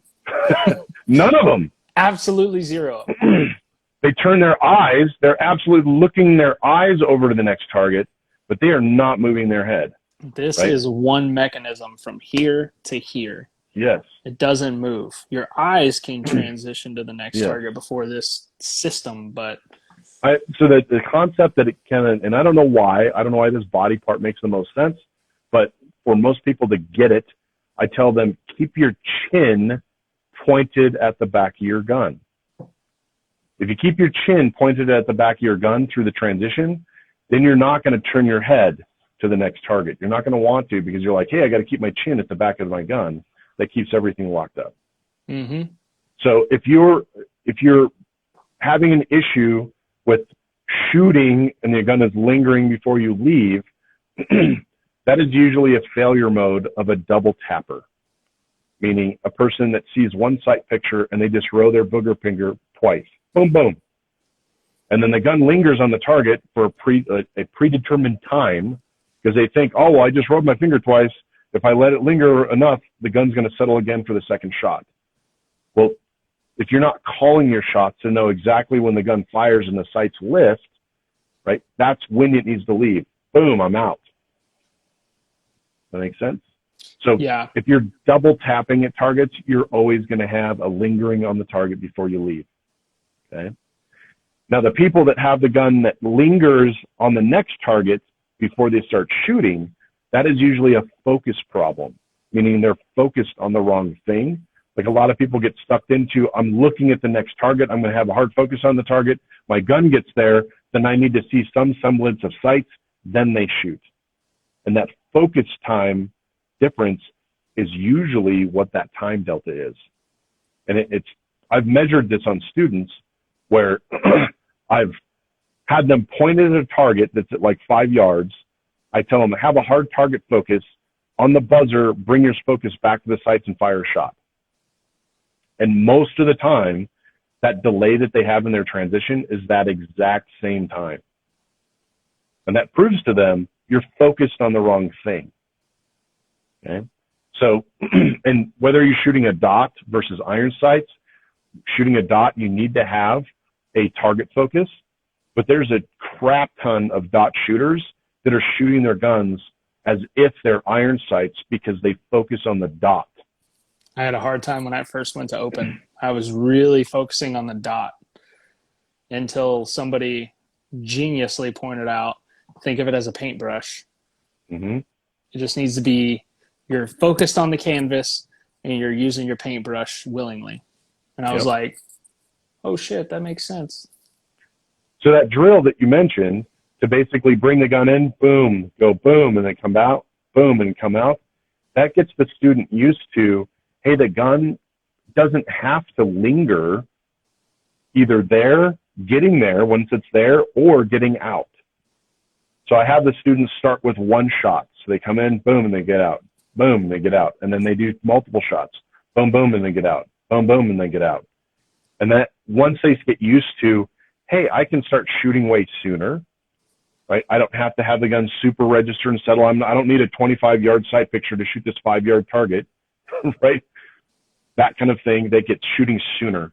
And they also realize that I don't have to reacquire a sight picture after the second shot before I get the gun off. So that allows them to do both of those processes sooner, which in turn results in faster. This podcast has already been a plethora of free knowledge from you, which is amazing. We're going to keep squeezing a little bit more out. Yeah. What's the next one? Yeah. So, how much time do you spend dry fire versus live fire, if you had to put a percentage on it? A lot of people are curious. Dry fire versus live fire. I would say it's probably an 80-20, 80 dry, 20 live. And I try to mimic that in, like, when I'm on the range. I like to mimic that same mixture. Like, I'll dry fire a stage 8 times out of 10. If that makes any sense. Because for me, I can hammer out a lot of the crap, the things I'm failing at, in dry fire before I even shoot one pill, right? So I want to hammer out all the bullshit and not waste ammo. And then when I feel like, I think I've got all the sharp corners rounded off, okay, let me live fire it and see if I prove. And if not, then I come back to dry fire and keep doing it that way. And the challenge with that is that, like, I have 2 kind of practice sessions that I do. And one of them is my personal practice, where I'll keep myself, I'll only do embrace the suck type of training, which is very boring stuff for a lot of people, but it's required to improve skill. And then I'll have other training sessions where I'll invite buddies to come out and practice with me. Let's go out and practice today. And I'll set up a field course stage, and then we'll shoot that stage, and we'll end up shooting and reshooting and reshooting and reshooting that stage, maybe in different starting positions and that kind of stuff. And in that scenario, yeah, I'm live firing that stage every time with mixtures of dry fire, just like if it was in a match. But that training is actually like major match consistency, match mode training, right? So my goal for the day isn't any individual run. My goal for the day is to have all of my runs that day within a certain percentage of one another, right? So my goal, like right now, my goal is I want my hit factors to be within 97% of each other. From one run to the next, one run to the next, one run to the next. And if I can do 10, 12, 15 runs in a day within 90%, guess what? That's winning matches, baby. Yes, it is. Some people confuse the training that I do with buddies, that they think that I just go out and shoot a shit ton because I'm in that different match mode type of training. But yeah, in my own personal training, it is a crap ton of dry fire with some live fire mixed in. Yeah, that's legit. I like that. I think, when I first got into this, a lot of people were like, dude, you got to go shoot, 50,000 rounds, 100,000 rounds a year to be, a guy like you who's in the top, super competitive, like super knowledgeable, been there, done that, got the t-shirt, read the book, done it, right? And I did that at first, right? Shot all the rounds, wasted thousands of dollars in the process. Mm-hmm. Um, Now And it's time. a Like lot of time. think about how much press time you wasted Oh, a shit ton. just loading all that fucking ammo, Oh, a right? lot, a lot. So much time. If I could take back all the time I spent in loading that ammo, driving to the range, setting up everything, if I spent that time dry firing, I'd be 5 to 8% better than I currently am right now. Mm-hmm. Period. Period. So now, like, as you evolve, now there's a lot of this long form content that people are going to be able to adjust to attach to really, really fast. Um, but people don't put enough of a premium on dry fire and how real important that can be and how much it can impact your ability to do this game at a high level. Like I had on Jay Beal, that dude shoots like 10 rounds a month, and that's just like confirmed Yeah. zero. And then he shows up and just ices people at the range. Like, dude's a Mm-hmm. beast, right? A guy like you, 80% of your training is all dry fire, right? And you see a guy like you shoot, dude, the way you pull a trigger at the speed you pull it and how fast you transition, like if anyone sounds like they're shooting one target a shitload of times throughout a run, it's you. Like when you shoot, it's literally just it sounds like I'm almost it sounds like those old grease guns. That's what it sounds like. It Well, sounds like you're shooting a grease gun, you know right? why you got to shoot fast? You know why? Why? Because after the buzzer goes off, all the bullets and all your mags, they're on a countdown timer to turn into squibs. So, Yeah. so if it takes you too long to shoot the stage, you're gonna have a bunch of squibs. Yep. Yep. I like it. I like it. But it's crazy to think about the way that you shoot and your efficiency in all of your movement and your shooting and everything. 80% of that it comes from dry fire. I don't think people realize just how much dry fire helps, and then also getting good instruction, like solid Mm-hmm. instruction. Like I'm starting to instruct, and I will tell people 10 times out of 10, like, hey, bro, if I'm close to you, like, and you don't have time to take a JJ or a Charlie class or a Max class, then yeah, I'll teach you, right? But if they ask me, like, who should I take a class from? My first answer is not me. My first answer is Charlie, JJ, Max, right? Guys like Yeah. y'all three who are not only high level shooters, but the way that y'all instruct, you in particular have a knack for, I've taken all those guys' classes, but you have a real knack for understanding, not, I don't want to say, yeah, understanding each individual shooter, but tailoring the way that you teach each individual shooter specifically to them, Yeah, because right? everybody's different, Yeah, and like and when, and everybody gets stuff differently, right? yeah, We all process information differently. when I took your class, I took it. I think we had a full boat. We had 12 people. We had 13 people, I think. I think we went one over. I talked you into letting one extra person take the class, right?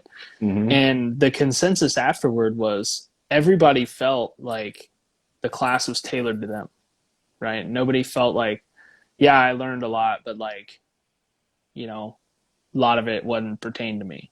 Like everything we did, the consensus was, golly, that felt like it was just tailored to me. And I heard it like I would listen. I would also pay attention to what you're saying to this shooter over here. Mm-hmm. At the time, may not pertain to me, right? But if I feel like it's a good nugget of information, I documented it, and 6 months down the road, it pertained to me. Yeah, and that's the thing that blows my mind is I get students that take my classes, they enjoy the classes, and they ask me, "When are you doing an advanced class?" And I kind of have to chuckle. It's like, so you fixed everything that you learned in that class. So there's nothing else you can squeeze, nothing else about that. And I also say, so you're the same shooter you were last year.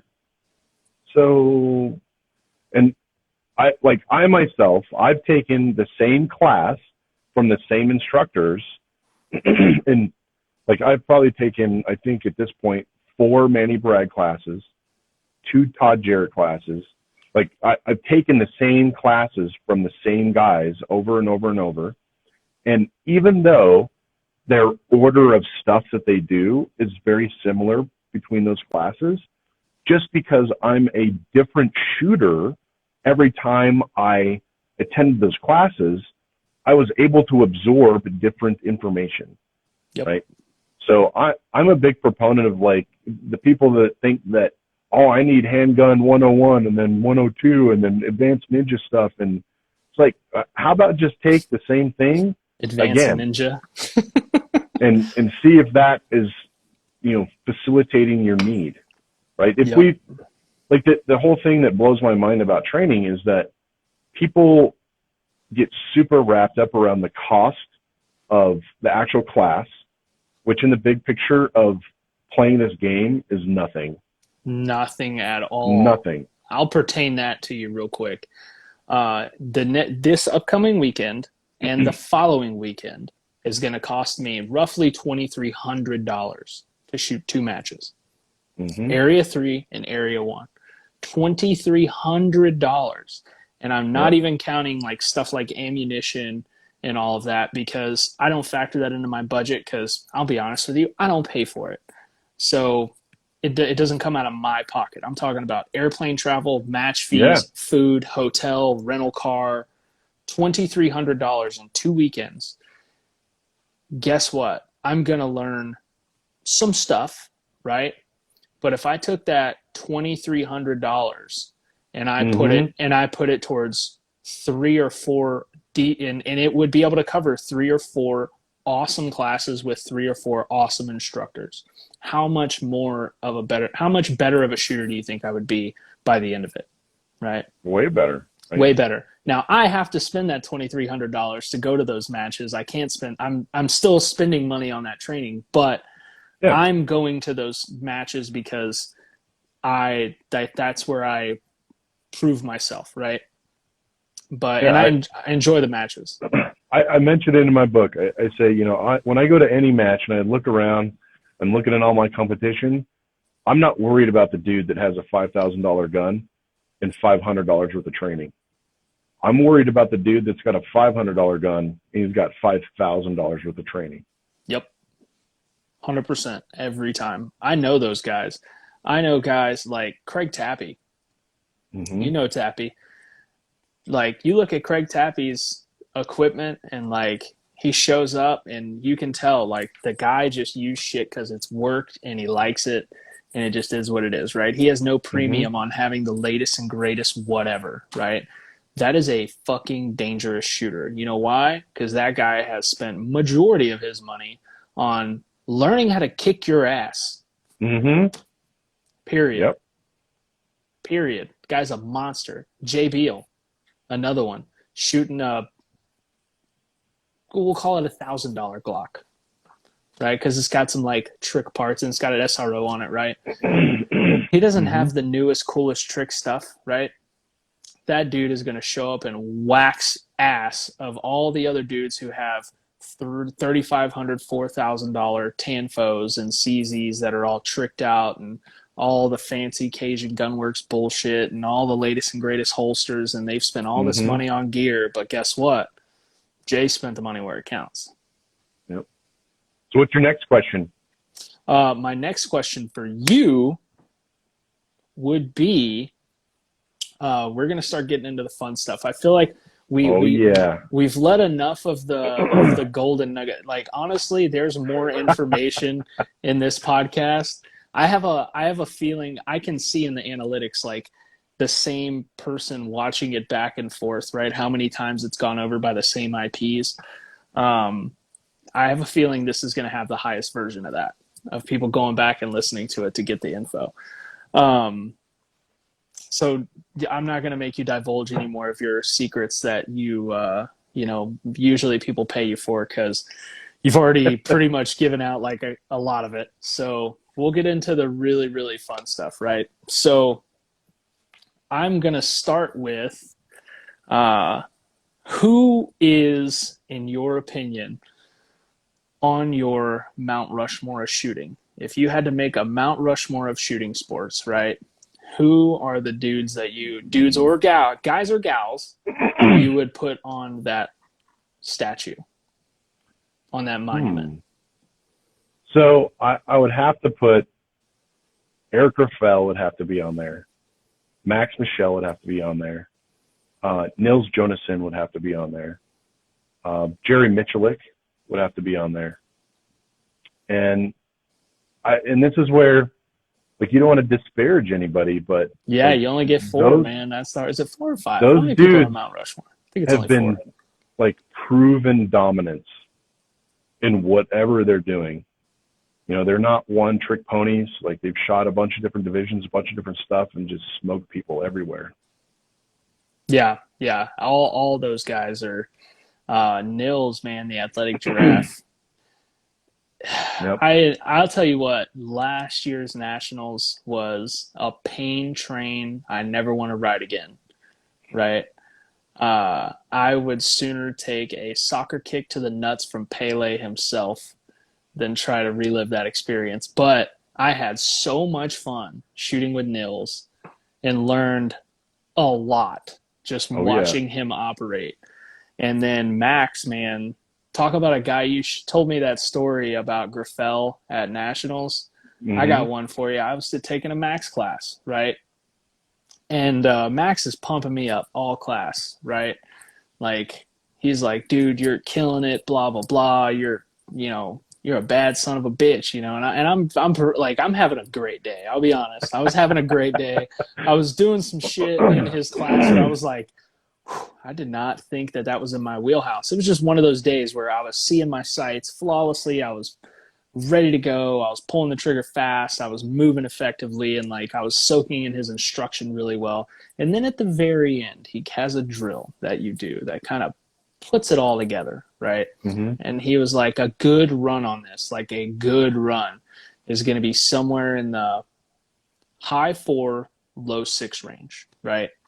I shoot a low 4, and I am feeling like a bad son of a bitch when I do it too. Like, when I laid that run down, I was like, can't get no better than that, right?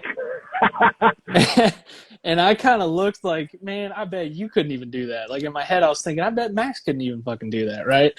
And one of the guys in the class was like, all right, Max, let's see you do it, right? And he was like, yeah, okay, all right, I'll do it. And he shoots it, and he shoots it like a tenth faster than me, right? And I'm Hmm. like, okay, well, that was only a tenth, right? That's pretty good.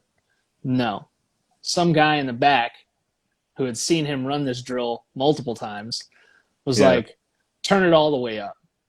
And I was like, yeah, bro, turn it all the way up. Let's see what you can do. He runs this and he looks and he just goes, you sure? And that was his way of going, like, you really want me to show your confidence right now? Come on, buddy. I'm trying to let you off easy. I was like, let's see it all, Max. Turn it all the way up. He goes, all right. You can see him kind of get a little bit more serious. He runs his drill in 3.6 seconds, all alphas, looks back at me and just kind of giggles as he's unloading and making clear. And I'm like, you son of a bitch. Hmm. Just, there wasn't, I still can't fathom where he picked up that much time. I think about it and I'm like, there's no way possible he did it. But he did it, So Hmm. that guy is on Mount Rutt. He deserves to be there. And Yeah. Grafel, I mean, what else? You get no, you can't argue with I think Grafel. he's a robot. I That's really what I. do. I I think think he's he's an gonna. I think what's gonna happen is he's gonna go to a match and he's gonna get like run over by a four-wheeler or something on accident, and it's like gonna rip his skin off, and it's gonna be like a Terminator gonna arm, be and a we're gonna like, I Terminator. knew it, I knew it, he's a robot.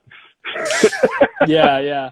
It was an alien, right? Something, because it Yeah. just doesn't make sense, man. The way he's got me rethinking my whole strategy, like Hmm. even down to my grip. I'm starting to play with a different grip from Grifel. And Yeah. he told me to, like, hey, this is going to take you years to perfect, but you got to do it gradually, and you can't do it like, you can't put a lot of time and effort into it right away because it'll affect your match performance. So, like, keep your same grip, and then on, like, a little bit here and a little bit there, like, start to perfect that grip and see what happens. And, like, holy shit, that's Now I've got it to where it's starting to make sense, and I'm like, God, that grip makes so much sense, right? And it's just a Cool. grip. It's just a grip, right? I didn't Yeah. think grip could matter that much, but the way he's having me grip, right? Let's talk about like little changes where like I can take shots at distance and feel a little more comfortable, Yeah. and just little stuff like that. But all right, so if you had to, we'll move on to we got your Mount Rushmore. Now a hmm new one that I started doing was the Hall of Fame, right? The Hall of Fame. The Hall of Fame. If we had a Hall of Fame of shooting, who would be your 10 choices? 10 choices. Your 10 I don't first even know if ballot. I know 10 shooters. You do. 10 is a lot, dude. Like 10's Hall of not. Fame, like there's a lot of dudes. So the problem with that is that there's a tremendous amount of performance and skill that absolutely happened before I even got involved in this game, Mm-hmm. right? Where I didn't, and this was like when I got in 2008, that was still in like DVD universe, like where people are getting like DVD. Matt Burkett DVDs for their training, right? There wasn't YouTube and all this online content and that kind of stuff. Yeah. And so like that's where I really didn't have the exposure to understand the skill level and the magnitude of effort that like the old timer guys did, like the Brian Enoses and the TGOs, like TGOs still shooting, right? And Todd Jarrett, like I think that it's a tragedy that like Todd has not won a world title is more than he did, right? I mean, I think he was second like a million times, like that kind of thing. Like there's like Barnhart and like a ton of super good guys that basically built the sport, So I think it's kind of hard to really say, what's the Hall of Fame. I mean, there's and even that like if we think about Todd Jarrett and we think about trying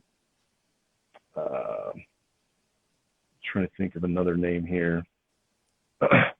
But if we think about those guys from a perspective, it's hard to quantify the breadth of their involvement, right?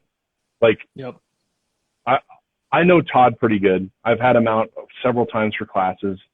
We're good buddies from the perspective of being on the range. I don't know him really good personally, but I've talked with him enough that dude, like you're talking about trying grips. Like I guarantee that dude has tried all the grips 10 fucking times.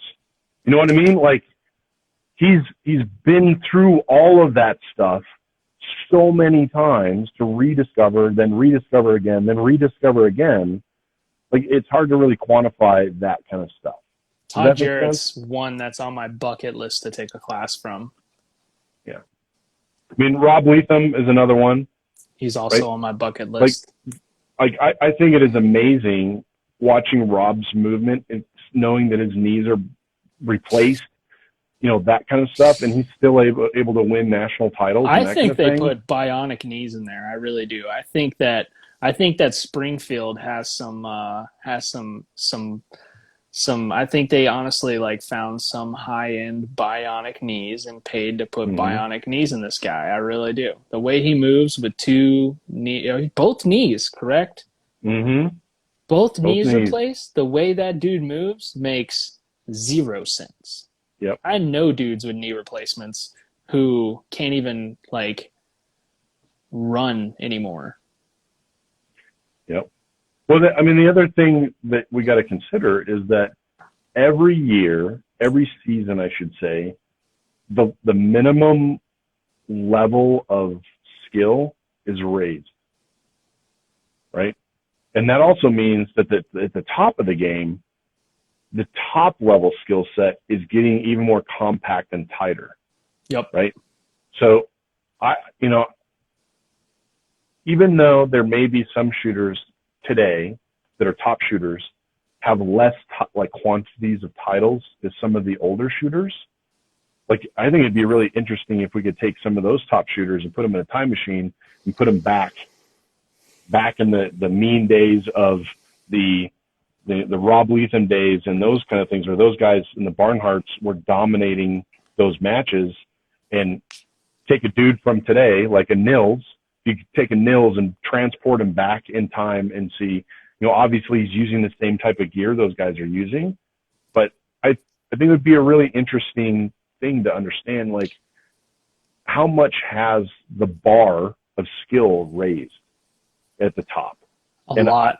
I find it hard to believe that it isn't a lot, right? Like we have competitors today that are putting in Olympic level of training to win titles. Yep. Today, right? Like, if you look at videos from back in the Barnhart and TGO days, like, there's trucker hats guys and are there's lighting fucking Levi jeans, right? Yeah. Right. I mean, I've seen some of those guys that are wearing cowboy boots running around stages, right? Yeah. It's like stuff has changed. The athleticism has changed.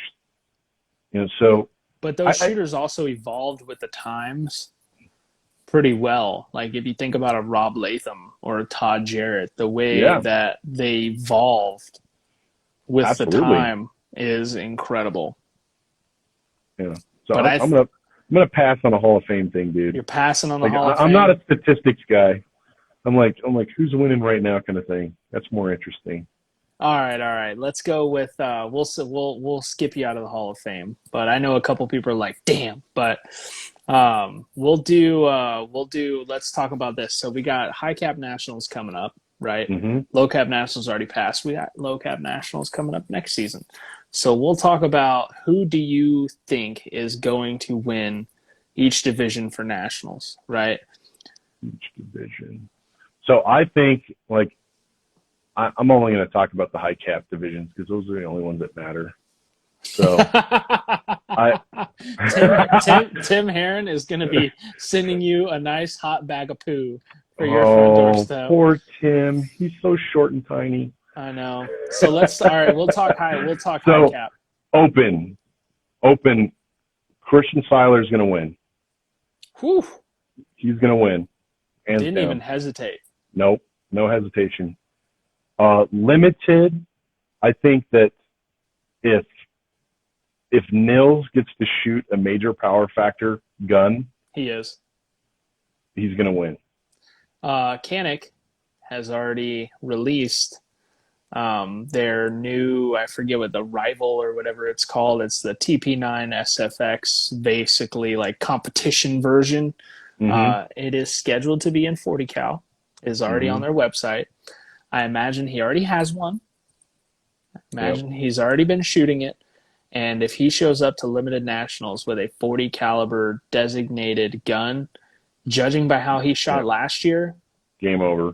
Holy shit. I mean, and the reason why I say that is that it's not like Nils has won a lot of limited titles already, but he's been playing a lot of carry optics lately. And he's currently in that mode of shooting in between, like an aggressive pace perspective, in between open and carry optics, right? And that's like the only other person that I've seen be able to successfully do that is Max, right?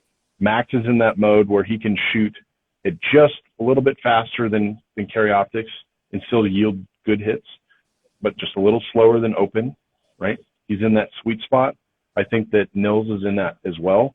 And I believe that since Nils has been playing in that arena for so long, that if he can take that level of aggression, like step it down just that little notch, he's going to devastate people in limited. I think that's what's going to happen. I'm seeing, I don't want to speak too soon, but there could be percentage differences between first and second, possibly. Who's your dark horse pick for both of those? Dark horse? I think that so JJ is the chameleon of all divisions, right?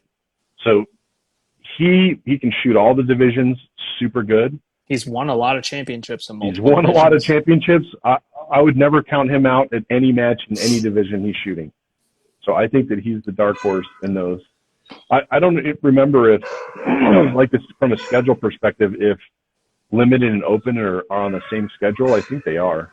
I think they are as well. So I don't think that JJ is going to be shooting limited. Mm-mm. He's going to shoot open. He's going to shoot open, and he's got a carry optics gun. Yeah. Yeah. So I think carry optics is going to be Max again. Yeah. Because currently Max is at that between carry optics and open speed, but he's yielding way better hits than the other guys that are currently trying to run at that speed, and they're just bleeding too many points. I will say at Area 7, Max supposedly had a decent match, right? I haven't talked to Max, obviously, up front, so I don't know this for sure, right? Mm-hmm. But, he only got it by a hair. Mason Lane was only 15 points back, which is close. Yeah. Close. You get lucky sometimes. You do. Yeah. So nobody's gotten lucky yet. I'll get worried about that when it's within 15 points for like the next 3 or 4 area matches. Yeah. Then we got a story. Then we got an issue, right? But 15 points at 1 isn't a big deal. But yeah, I think it's going to be interesting. I think, but then again, did you show your hand too quick? I don't think that's going on. I really don't think that's going on. Because Max probably just got a whole heaping helping of I'm going to destroy everyone now from having someone get that close to him. Yeah. It's bigger advantages. So who's your dark horse pick for carry optics? It's hard to tell. It seems like with all the division, changes in that, I think that a lot of people are still in like monkey with their stuff mode. Yeah. It's like weight of stuff and this and that, and it's hard to tell. Like Max has been so dominant in that it's hard to pick somebody else. But I would say that maybe Mason is going to be in there. The thing about Mason that makes him lethal, but also is his biggest detriment, is that he's willing to swing for the fences when he thinks that the risk is worth it. And that the challenge with that is that sometimes you whiff, right? So, and that strategy has worked well for him for the most part. So I'm not saying that he should change his strategy around that, but that's just how he plays the game. Like you don't see Max doing that, right? Yeah, he is one of the most controlled shooters you'll see. Like, I'll ask him, like, hey, this seems like I've shot with him a lot where I'm like, hey, this seems like if you were able to pull it off, it could be really worth it. And he's like, yeah, if you pull it off. He goes, but I will not, I know for a fact, fuck up this other plan. So I'm going to do this one. You have fun with that one over there, you know? I thought you were going to win open. Why aren't you going to win open? Come on. I am. I'm going to try. I'm going to do it. Yeah? I'm feeling good, man. I'm feeling good. I'm feeling like it's starting to come together. I heard it's all about fast splits. If you just shoot fast splits everywhere, that's just the only thing that matters. It's about, for me, it's about finding my game quickly and effectively. And once I find it, it's very consistent. It's just, I'm having an issue right now of pulling that aggression out from the jump street, right? Mm-hmm. Like Area 7, for the first 4 or 5 stages, I was just here, right? It was not enough. And then at the end, I was like, wah! Found it, there it is. And it was just consistency and killer instinct. And I was like, I got in a zone and I started to just feel it, right? And then figure out how to turn on that zone sooner, man. I know. I'm working on it. It's one thing that I'm working on right now. And I think it comes down to I've been drilling consistency almost too much. I've been trying to shoot super good points, very consistent, very methodical with my movement. And I think I spent a little too much time doing that and not enough time focusing on doing that explosively and aggressively, and it caught up to me, right? Mm-hmm. So now I'm working on trying to find a blend of both. And I found it for the last like 5 stages of Area 7. Like, holy shit balls. It was Mm-hmm. on. Like, I was there, right? But if I'd have found that at the beginning, right, it could be a different story. Rather than 86% of JJ, it could have been 98, 99. I think it's 100% because you shot limited 10 nationals. That had a lot to do with it. It really did. No, it was a real, like, I had to completely change everything about my shooting to go to limited 10. This is not fun, dude. And it was garbage water, right? And then my mags, right? I spent the whole time fucking with my mags because of my mag springs. I thought I had changed those mag springs before I had shot limited last, right? So I thought they were Mm-hmm. still fairly new. Well, they've been sitting in my safe for a year and a half, right? So I was Mm-hmm. like, I'm sure these things are good, right? Checked all the specs on the tune, the mags. I was like, mags are good. Followers look new. Springs look new. Should be good to go. No, springs were old, bro. Mm-hmm. Old. Because when I leave them, I don't leave my mags together when I store them. I take the base pad off and let the spring out, right? Yeah. Well, over time, that spring is going to, release and Yeah. look pretty nice again. But then when I start stacking bullets on top of it, that metal's worn out. Yep. So literally after stage 1, those things were like, crack. So it's like, shit. So I do all this preparation and all this stuff, and then I go to shoot the match, and I'm like eating a bag of dick water. So it's like, what am I doing? I had to really, like, when I shot limited 10, I was like, okay, the point here is consistency, accuracy, right, with a little bit of speed flashed in there. And then when I went back to open, I was like, hey, I can take a lot of that and work on, like, being a more accurate open shooter, because that's, like you said, one of Christian's big things is he's going to shoot 95, 96, 97% of points, Mm-hmm. right? But he's going to do it at the same pace. So can I take this and blend that pace in slowly but surely and find it? And I just got a little too lost in that. And then now, over the last couple of weeks, it's just been trying to find that balance quicker. So Yeah. we'll see. We'll see. So what's that? I thought you were going to have some juicy questions. Come on. Oh, well, you refused to answer all of them. So what am I going to do here? Why don't we got to have some other, like, crazy? I was preparing myself for some crazy questions. You're preparing yourself for some crazy questions. All right. Let me think of some here. If y'all can think of some questions, bring them up. But okay. All right. If Grafel came to Nats, do you think Christian stands a chance? No. That was the fastest no ever. Like, not even a question. School's in session, buddy. Whew. Yeah. Dude, that guy he's a different human being. All right, I got another one for you. We'll bring it into. If Max picked up an open gun for 6 months, do you think he dethrones Christian? Yes. Yeah, and I think it would be primarily because Max has been living in the alpha universe of Karyoptics, right? And so he would take that alpha universe and just ramp up that additional open pace and destroy. Yeah. He has a different mindset. Christian's starting to develop that, though. Every time I talk to him, you can just see it. Like, I can tell when he walks up to a match, I can see him just looking at everybody. He looks like a fucking predator. Like, he's just like a great white shark in a SEAL tank, just right. He's starting to look, and like, say you see that look on JJ and Max and KC's face when they show up. You can tell they're just looking around like, you guys are so fucked. Like, you don't even know what's coming for you, right? He's starting to get that. I think it's coming, but I think if he wins this Nationals, right, gets a third one under his belt in a row, right, I think that takes a whole new level to his Absolutely. Confidence, which is going to be very dangerous. I think for the benefit of myself and everyone else, somebody needs to kick his ass.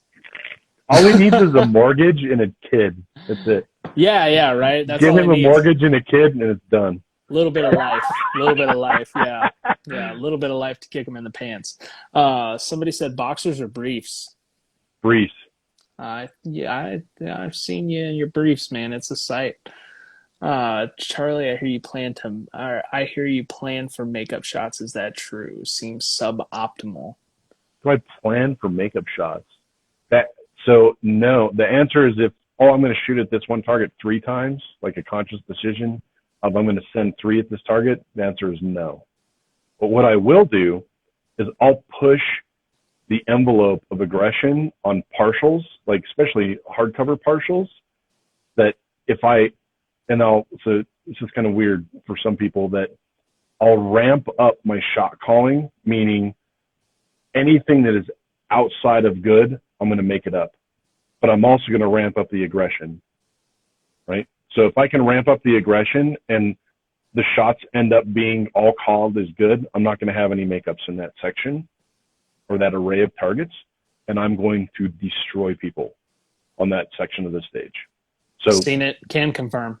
That's my strategy around those. Pushing the aggression, I'm going to ramp up my shot calling. Anything marginal, it's going to get a makeup shot. Does that make sense? Yeah, I've seen you do that where, which I've heard that rumor before. People are like, he plans makeup shots on hard parcels. I'm like, no, he doesn't. He just knows that if he's not sure it's an alpha, it's getting a third one. But it's going to happen at like Mach 19, and you're not going to see it, right? Because that's why it sounds like it's planned, because it's like, it,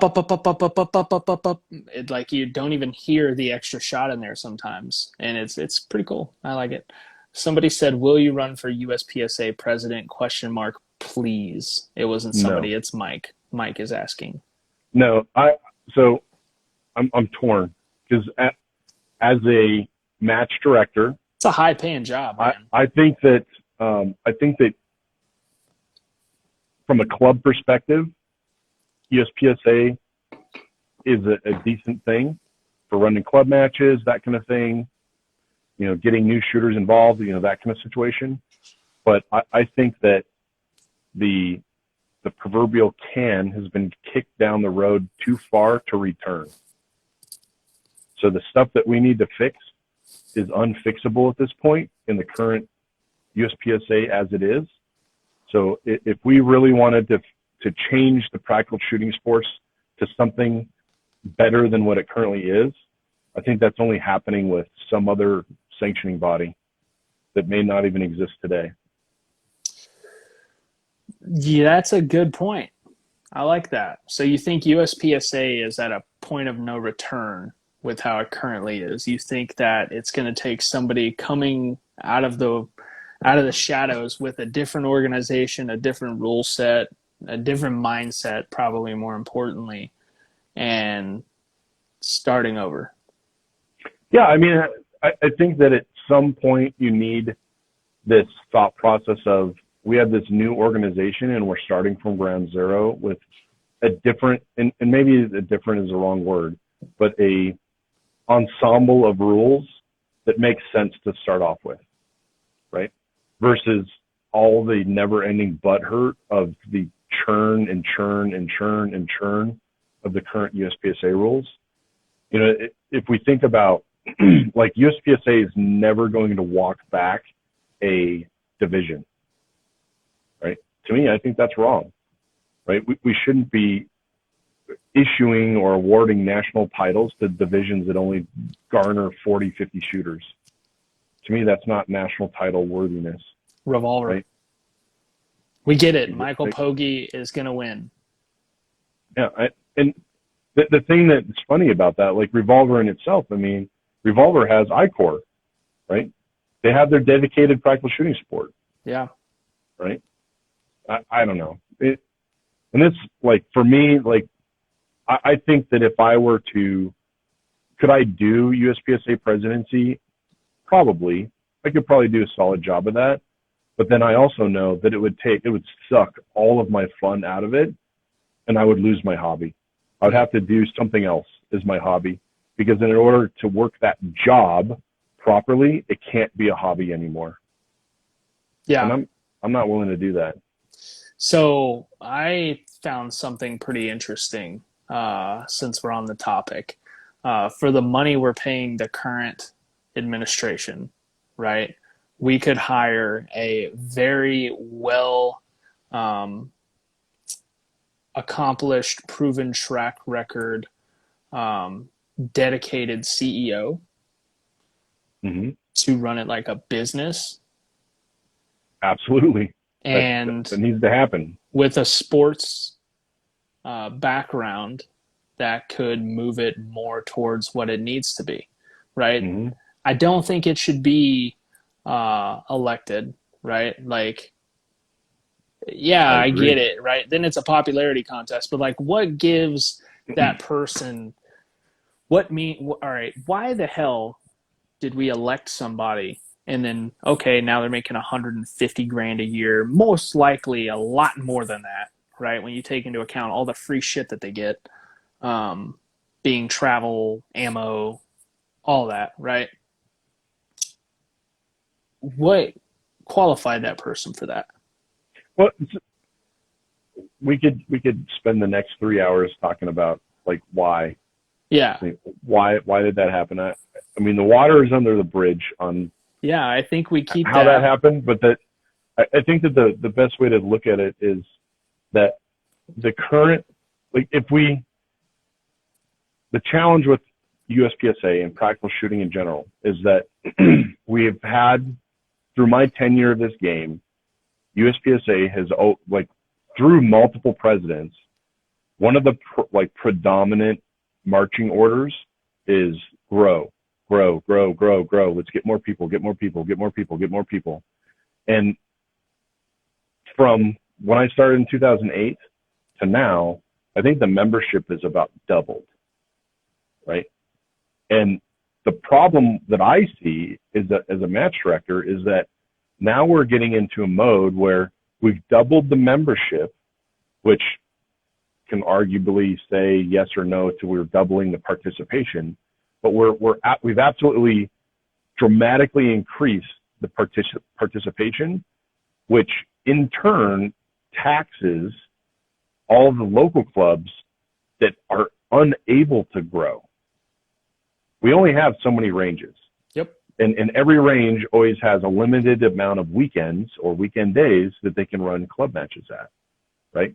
And there's only so many local guys that are going to run club matches until they get burned out and they're like, fuck it, I'm out, right? And how much do I get paid as a match director? Zero. Right? And my challenge with USPSA right now, as you know, we have enough participation, we have enough membership that we need to have a dramatic change in what it really is, right? We need, and if USPSA wants to grow the sport beyond what it currently is, fundamentally at the club match level, a lot of stuff needs to change. We need to change from a nonprofit business to a profit business, right? And that's really the only way you can grow this sport beyond what it currently is. Yep. Right? Because when, like, it's always easy for shooters to say, oh, we'll just cut in 3 more berms in this range. Well, that costs lots of money, Yeah. right? And if you're running a break-even club match, guess what? That's not paying for those fucking berms, right? And unfortunately, what does that mean? Does that mean now our club matches are $100, right? What does that do to the membership? What does that do to the participation? Like there's a certain amount of dollars that people want to invest in the things they have fun in, right? And we're seeing that right now with the current ammo crunch. It cost me $100 to go play golf. You know, That or it cost me 400 and some odd dollars a month for the membership and a five to $10,000 initiation fee at a regular club. A super mm-hmm. nice club, you're talking $600 to $800 a month and a $20,000 initiation fee for fucking golf, right? Now I get it. You show up at any point and you can go play a round of golf with your buddies, right? But okay, so leave stages set up for the week. Guys can just show up and shoot stages for score. Cool beans, right? Have Mm-hmm. certified ROs work it. Like there's ways to do it. If we were going on the golf scale, but we're obviously not. But I get what you're saying with that. Yep. Like I would pay that, no problem. right? If that Yep. means I shoot 2 local matches a month, but they're quality local matches, so be it. Yeah. And I, and that's where I get to, if there's going to be a product that displaces USPSA, it can't be the same product, right? It has to be a completely different product that maybe the shooters think that I can envision something like this. Club matches as they are, a 6-stage club match, don't exist anymore. Now they're all 10 matches, or 10 stages. They're all 12 stages that are all staffed by people. So you don't tape and brass or do any of that anymore. And we run people through there like it's a fucking McDonald's. Bing, bing, bing, bing, bing, bing, bing, bing, bing, bing, bing, bing, bing, bing, bing, bing, bing. Right? It doesn't make sense to have a situation where you're on the range for 8 hours and you shoot for 200 seconds. Yeah. You know what I mean? Like there's different way. Like if you open your thought process around that, like there really be nothing to stop us if there was true engineering around stage design. You could set up 2 exact identical field courses on different berms, Mm-hmm. right? Well, if you could do that and you got a range that now has twice the amount of berms, you can run twice as many people through that thing, twice as fast. Yep. And just stuff like that. And is that a reality? I don't know. And is that where the sport needs to go? I don't know. The thing that kind of bothers me is that a lot of people they want to keep the stuff the same as it always has been. Like when I started USPSA back in 2008, the default entry fee for all of our local matches was $20. And it's been $20 and it's been $20. And this year, like my clubs, our range use fees got doubled. So I raised our entry fee to $25. And the amount of bitching and moaning was insane. Right? And that's where it's like, Yeah. come on, guys. Like what else has not raised in price around here? Right? Yeah. Go Are buy a you paying fucking the same? gallon of milk. I bet it's not a nickel. Exactly. A gallon of milk, a gallon of gas. Are you paying the same amount for gas in 2008 as today? Fuck no, you're not. Right? Things go up. And there's going to be, like, if a competing product came out and it was a way more expensive thing, but there was value to that product, right? The value justified, we're absolutely going to lose a certain amount of membership because they're like, oh, I can do something else. I'm going to go do basket weaving or whatever, right? It's too much for me now. Well, guess what? There's that USPSA match over there that the rules change every fucking 2 months, and have fun with that. Yeah. Right? Over here, we're doing this different thing where some of these retarded things aren't happening. Right? Yeah. We're getting legitimate sponsors via like properly run divisions with better financial backing, and utilizing that financial backing to also have better marketing, better media, streamed on platforms. This is all stuff we're paying a lot of money right now for marketing that we're not, like, I could find a fucking 7-year-old in somewhere on the street that knows how to do marketing better than this because they've had a cell phone for the last 3 years and they have, it's easy. Like, stream it, send it. Stream it, send it. Like, it's not that difficult, right? So think about it this way. Think about how everybody, I shouldn't say everybody, the majority of people, when they shoot a match, they film their runs, right? They got their cell phones out and they're filming their runs. Think about a product of that where if you commercialized the match and you had decent footage on, like, cameras on every stage, you could sell that footage to those customers. It's no different than riding that roller coaster and getting that crazy picture when you're coming down that super steep part, right? Not only that, if I was able to literally, like, say with your USPSA app, right? When you check into a match, right, you have an option of having all the video that you shoot that day sent to you, covered from multiple camera angles on the stage. When you get to the stage, you have a little barcode. You scan it on the fucking deal. It knows to send this to you. This is not proprietary. This is like the software that is out there. You could find it. I could literally find it in 1 hour and Yep. have it sent to you in a detailed email, right? But people are too dense to realize it. Now I shoot that stage. Guess what? I don't have to worry about anything because that stage is covered from multiple different camera angles with audio. And you can even put GoPros on the RO's head. I had an RO wearing a GoPro the other day, sent me the footage. It was dope as shit. A different Yeah. camera perspective I'm not used to, right? Like, and guess what? Now that USPSA app, oh man, it costs $10 a month, Hmm. right? There's Okay, there's tons of stuff, dude. There's tons of stuff. there's tons of stuff. So, and that's why I say I think that the fix isn't fixing USPSA.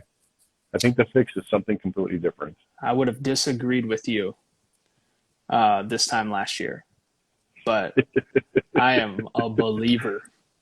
Yeah, but that's the point though. If you hired somebody who actually knew how to run a business and had a background in developing that type of stuff and looking for that type of stuff and hiring people around them that look for that type of stuff, Hmm. and for the salaries we're paying, we can afford those people. Yep. Then here we are. Maybe the culture can change, right? Then it's ran like a business, Hmm. not a popularity contest, right? Well, that, and it's like if we think about, so we have these major events like area matches and national matches and that kind of stuff, and the backbone of the product is facilitated by volunteers, Yep. right? Good, bad, or indifferent. Guess what? You're going to get a varied, response or a varied work ethic out of volunteers versus guess what? I'm paying your fucking check and you want to pay your mortgage. You're going to do your job, Yep. right? I mean that is the difference, right? It'd be like a golf course having volunteer groundskeepers. Yeah. Like that's never going to happen because it would never get done right. Yeah. That's called a municipal golf course in a shitty town. And guess what? They all suck. Yeah. I mean, They and all suck. think Go about play the the stuff that's municipal happened at the. course. Next time when you go to Dragons Cup, bring your clubs. Go play Midland Municipal Course and tell me it's not a fucking dirt driveway, right? Then go play Odessa Country Club, right, which costs $20,000 just to become a member. Plus you got to pay $800 a month. Go look at that course, right? See Yeah. how awesome that course is, right? One's a dirt parking lot and one's should be in a magazine, right? That's the Yeah. difference between paying and not paying, right? It costs $20 to play at one. It costs a lot more to play at the other. Well, so this weekend I listened to Brian Connolly's Behind the Lens Wasn't that podcast beautiful? with Jake Martins, Wasn't that and gorgeous? the thing that bothers me about that is, like, I understand that Jake is doing the best that he can, and I can't fault the guy for trying the best that he can. But the problem with it is that if you listen to a lot of his answers or reasonings around the stuff that got messed up, it was all based around really like a mindset of this, where I got my blinders on, I'm doing my thing, and somebody else is responsible for this other stuff that I didn't know about, and nobody told me about it, and I don't have to use the toilet, so I don't have to look at the toilets. Like, I'm like, dude, like, is this your first nationals? Oh, it isn't. This is probably your 20th nationals that you've run, and it's still fucked up. Like, come on, dude, you're out. Yeah. If you can't do the job, you're out. And that's what's not happening today. Yep. And I know I'm going to get some flack about that, but No, that's it's the reality facts of it, though. man. It's facts. It is what it is. It's the same thing that's the problem when the membership has no authority, right? If we're going to do an elected program, right? Then should the membership have authority over this governing body, right? And if that's the case, then shouldn't the people we put in the elections, in the elected seats, give a shit about that, right? Like, honestly, if I was on the board, I would be after that nationals and to happen multiple times in the same year. Like, we didn't learn the lesson the first time. You got to get the fuck out of here, bro. Like, sorry about your luck. We're paying you a how much a year? $115,000 a year. Do what Yeah. now? And you can't make sure the porta potties are taken care of.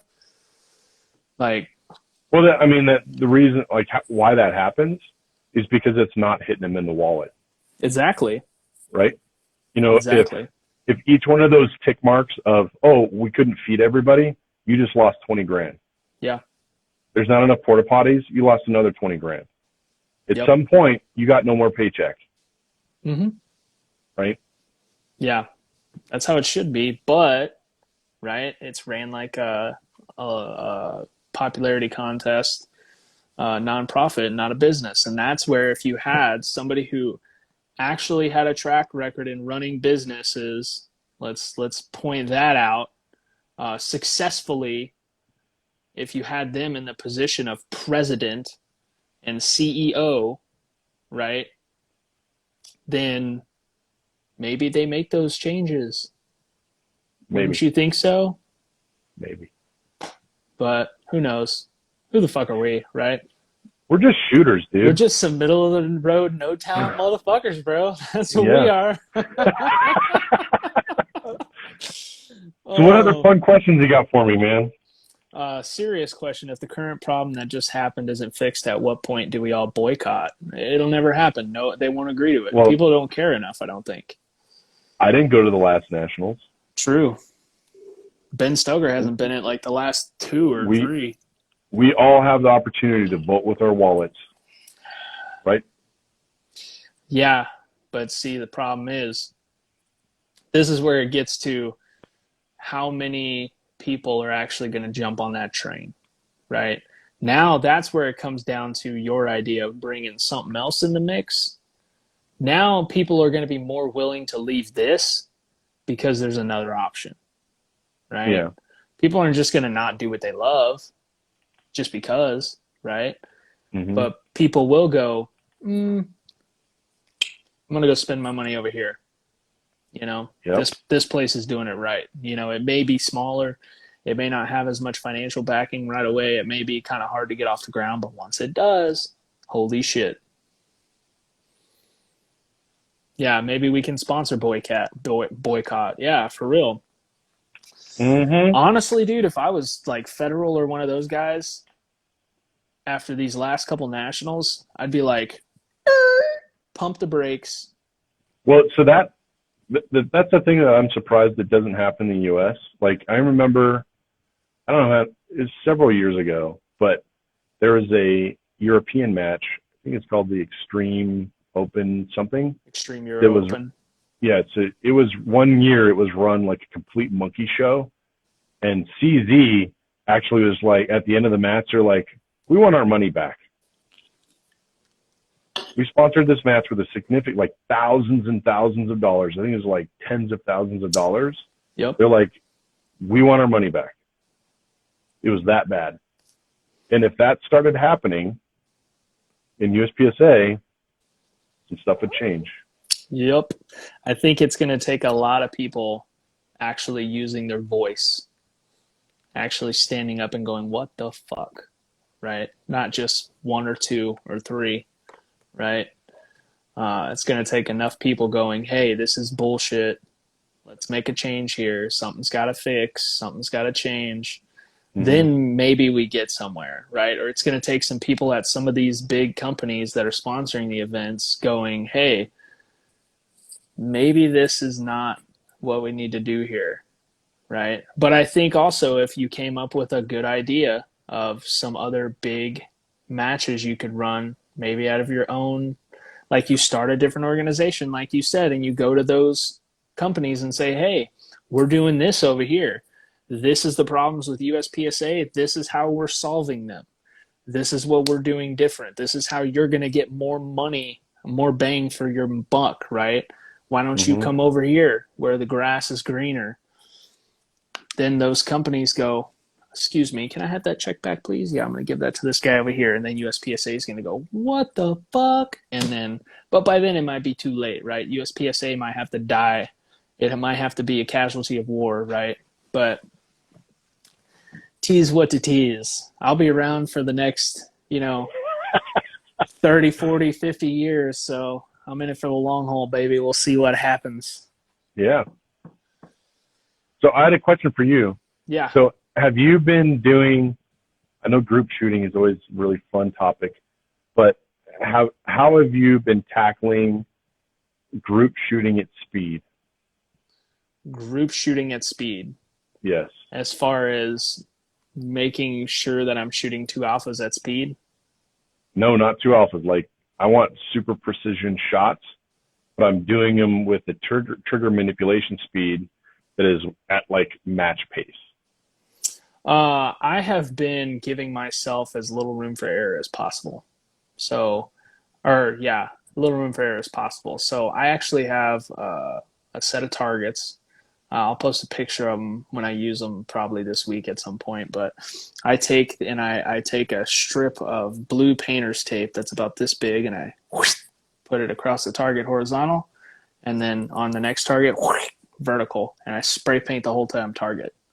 Mm-hmm. And then I pull that tape off. So I now have virtually about 1 3/4 inches of room of alpha zone that I'm shooting, right? My goal is I will set up a stage with regular targets. I will shoot that stage at match pace, and then I will change those targets to those extremely hard targets that are just make you want to run into traffic. And I will reshoot that stage, and I will try to get those times as close as possible. Anything outside of the zone I'm shooting in, which is only an alpha zone about maybe this big, right? Mm-hmm. Which then forces my groups really, really tight. Anything outside of that, I'm punishing myself in some form, fashion, or other. And my punishment as of late, which is something I absolutely hate to do, is burpees. Oh, nice. Yeah, so every time I shoot a mic, it's 30. Started at 5, right? So, but now it's 30. So I guess my one challenge with that type of thing is that, like, I'm really, like, a lot, like, everything that we do is visual, right? Mm-hmm. Like finding targets, sight pictures, that kind of stuff. And I found out early on that if I started doing like crazy targets, like crazy partials and that kind of thing that I don't see in matches, that it's almost like useless subconscious programming when I'm shooting at those things, because then I don't see them in a match and I can't utilize that. So I'd be careful about doing, like, shooting at targets that are abnormal than what we see in matches, kind of thing. Yeah, they come out rarely, maybe once a week. So the thing that I've been kind of harping on people is I have my Titan. This is my second Titan here. It is unloaded, so everybody can see there. And what I've been doing is I tell people to basically take their finger and touch the front of the trigger guard if they can. They absolutely cannot be touching the trigger, right? And then on the buzzer, I want them to do a prep squeeze, right? Prep squeeze type of trigger pull that is within a half a second. Okay? So it'd be something like this. Let me set up my timer here. I'd set this up earlier, and let me just make sure. Okay, so this has a delayed start and then a half second par. Okay, so nice. What I want to have people do in dry fire is I'll give them as much time as they want, like in the class. I'll have them point at their aiming spot, aim, and I'll make sure that, like, okay, you're aimed. There's no like, oh, I need to refine my sight picture and alignment and that, like, even height, even light, or SETI dot on your aiming spot. Then I'll say stand by. Then we'll kick off the thing, and then we want to be able to break that shot. So finger completely off the trigger to breaking. I'll see if I can do this. A prep squeeze here.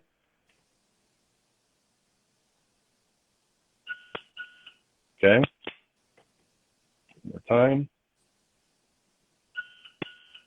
Okay. So that is what I would consider like the slowest type of trigger pull that we would do in a match. Right? Yep. And then get used to, once again, fingers off the trigger, get used to just rowing through the action during this same thing. So here we go.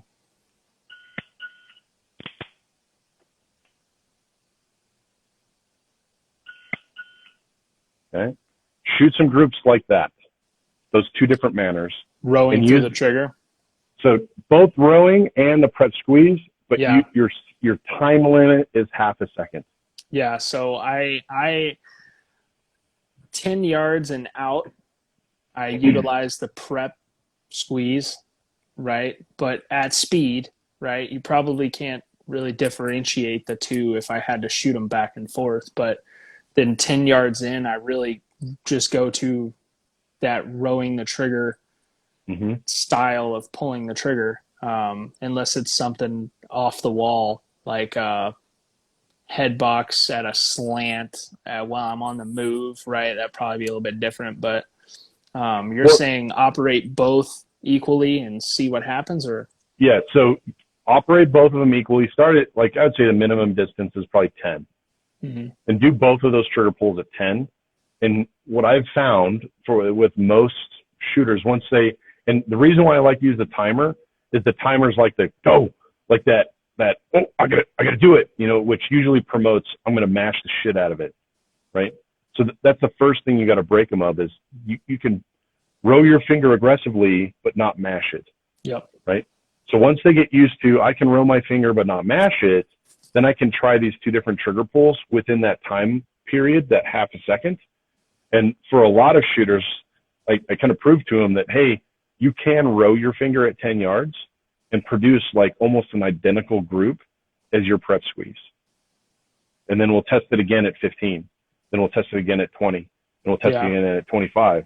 Right. So kind of promoting, hey, we can get away with a rowing of the finger type of a trigger pull at further distances if we're doing it properly with aggressive like rowing, but at a soft enough pressure that we're not displacing the sights. Yeah. Right. That's a solid theory. See, now here we are again. You're about to fuck all my training up. Now I got to go write some shit down when we get done here. Yeah. And now I got to go play. Try that out in your next practice, but start it in dry fire, just like I was doing. Start it in dry fire. Get off here. I dry fired before this, and I'm gonna go dry fire after this because I got Area 3 coming up and then Area 1. So I'm about to leave here, and now I gotta go start rowing my fucking trigger. Thanks a lot, Charlie. With Area 3, all you need is some clown shoes because it's gonna be a shit show. You're not going? What do you mean you're not going? Fuck no. Fuck that match. So I was really hoping that Area 3 was going to be the 12 hated stages, but viewing by the stage descriptions, I don't. I think they're trying to make it normal. I think that's going to be like you're going to show up and it's going to be all clown stages. I hope so. I hope so because I agreed to shoot the match and signed up and paid for it with the hope that it would be the 12 hated, most bullshit, clowniest stages I could possibly think of. And then when I saw the matchbook, I was so disappointed. And one thing I was hoping was, man, I hope this is Sherwin's last hurrah of just you show up and all the stages are nothing like they are on the description, and it's all a bunch of bullshit. And there's a cardboard cutout of him like this on stage one, just two birds, baby, flipping you off, and you got to shoot over his head or something. You know what I mean? Like, oh, I hope it's amazing. But man, we're coming up on 2 hours and 40 minutes, and that's it. We have got to do this again, dude. We have got to do this again. I'm gonna let this one simmer in people's brains, and then what's the next match you're gonna be at? I think my next match is actually like a Utah State match, and then there's the New Mexico section match. I think I'll be a New Mexico sectional. I'm pretty sure. I think after that is the Nationals. I think I'm signed up for New Mexico sectionals. I have to check. Yeah. But maybe I'll see you there. But yeah, we're shooting together at Nationals. So we're actually rooming together at Nationals, which is nice. So I say that is nationals that we just set up for, right? Was it nationals that we were Airbnb? Yeah. Yeah, yeah. So, what we're gonna have to do is, I say that we do a podcast at Nationals, right? One of the days that we get done shooting, where we got some time, we sit down and do the same thing, right, in person, and maybe do some like live dry fire or something like that. You know what I mean? Give the people some We can showy do stuff. all kinds of crazy stuff. Yeah, we'll get it. We'll Yeah. figure it out. We'll figure it out. Yeah. But dude, this has been just a knowledge bomb trifecta here. Uh, I don't know if people realize just how much knowledge has been dropped on this podcast, but probably more than any of the other ones by far. And also, this has been one of the most fun ones I've done. Cool. So this is bound to be a hit, dude. I can't thank you enough. Is there anything you want to go over before you get done here? If you guys want to hear about more about me or my training and stuff, just go to my website, bigpandaperformance.com. You can order my book on there or just reach out and do some training. Definitely order his book. Definitely do some training, because I do not think that you will be disappointed. He is, in my opinion, one of the best instructors, and also one of the most knowledgeable guys, as you can fairly tell from this podcast. I don't think it's wasted money. I think you're going to be fairly surprised at how much benefit you get from a Charlie Perez class. So, dude, you're an Atlas Gunworks teammate. You're a homie. You're one of my good buddies. This has been a freaking pleasure, dude. Seriously, Yeah. I hope Thanks you for had having as me much on. fun as I did. Yeah. Yeah. Thank you very Hell much. yeah. Hell yeah, brother. I appreciate it, man. Thank you again. And I will see you, I guess, in New Mexico sectionals. Yeah. Hell Bring it. yeah, brother. Bring Bring it. it. Bring it. Are you going to shoot more open this year, or what? Maybe. I don't know. We'll see. You in an I'm open. still trying to figure these iron sights out. Maybe I'll figure them out one day. Listen, man, I'll be honest. I'm pretty happy that you're only shooting open at your indoor matches. I won't lie to you, because the way you shoot that gun is a little terrifying. I'm hoping you stay the hell out of my division for a couple more years. We'll see. I think you should shake things up a bit. We'll see. But hell yeah, brother. Well, I know everybody else enjoyed it. I enjoyed it. Thank you again, man. Thanks. All right, All brother. right. I'll see you next time. Good night.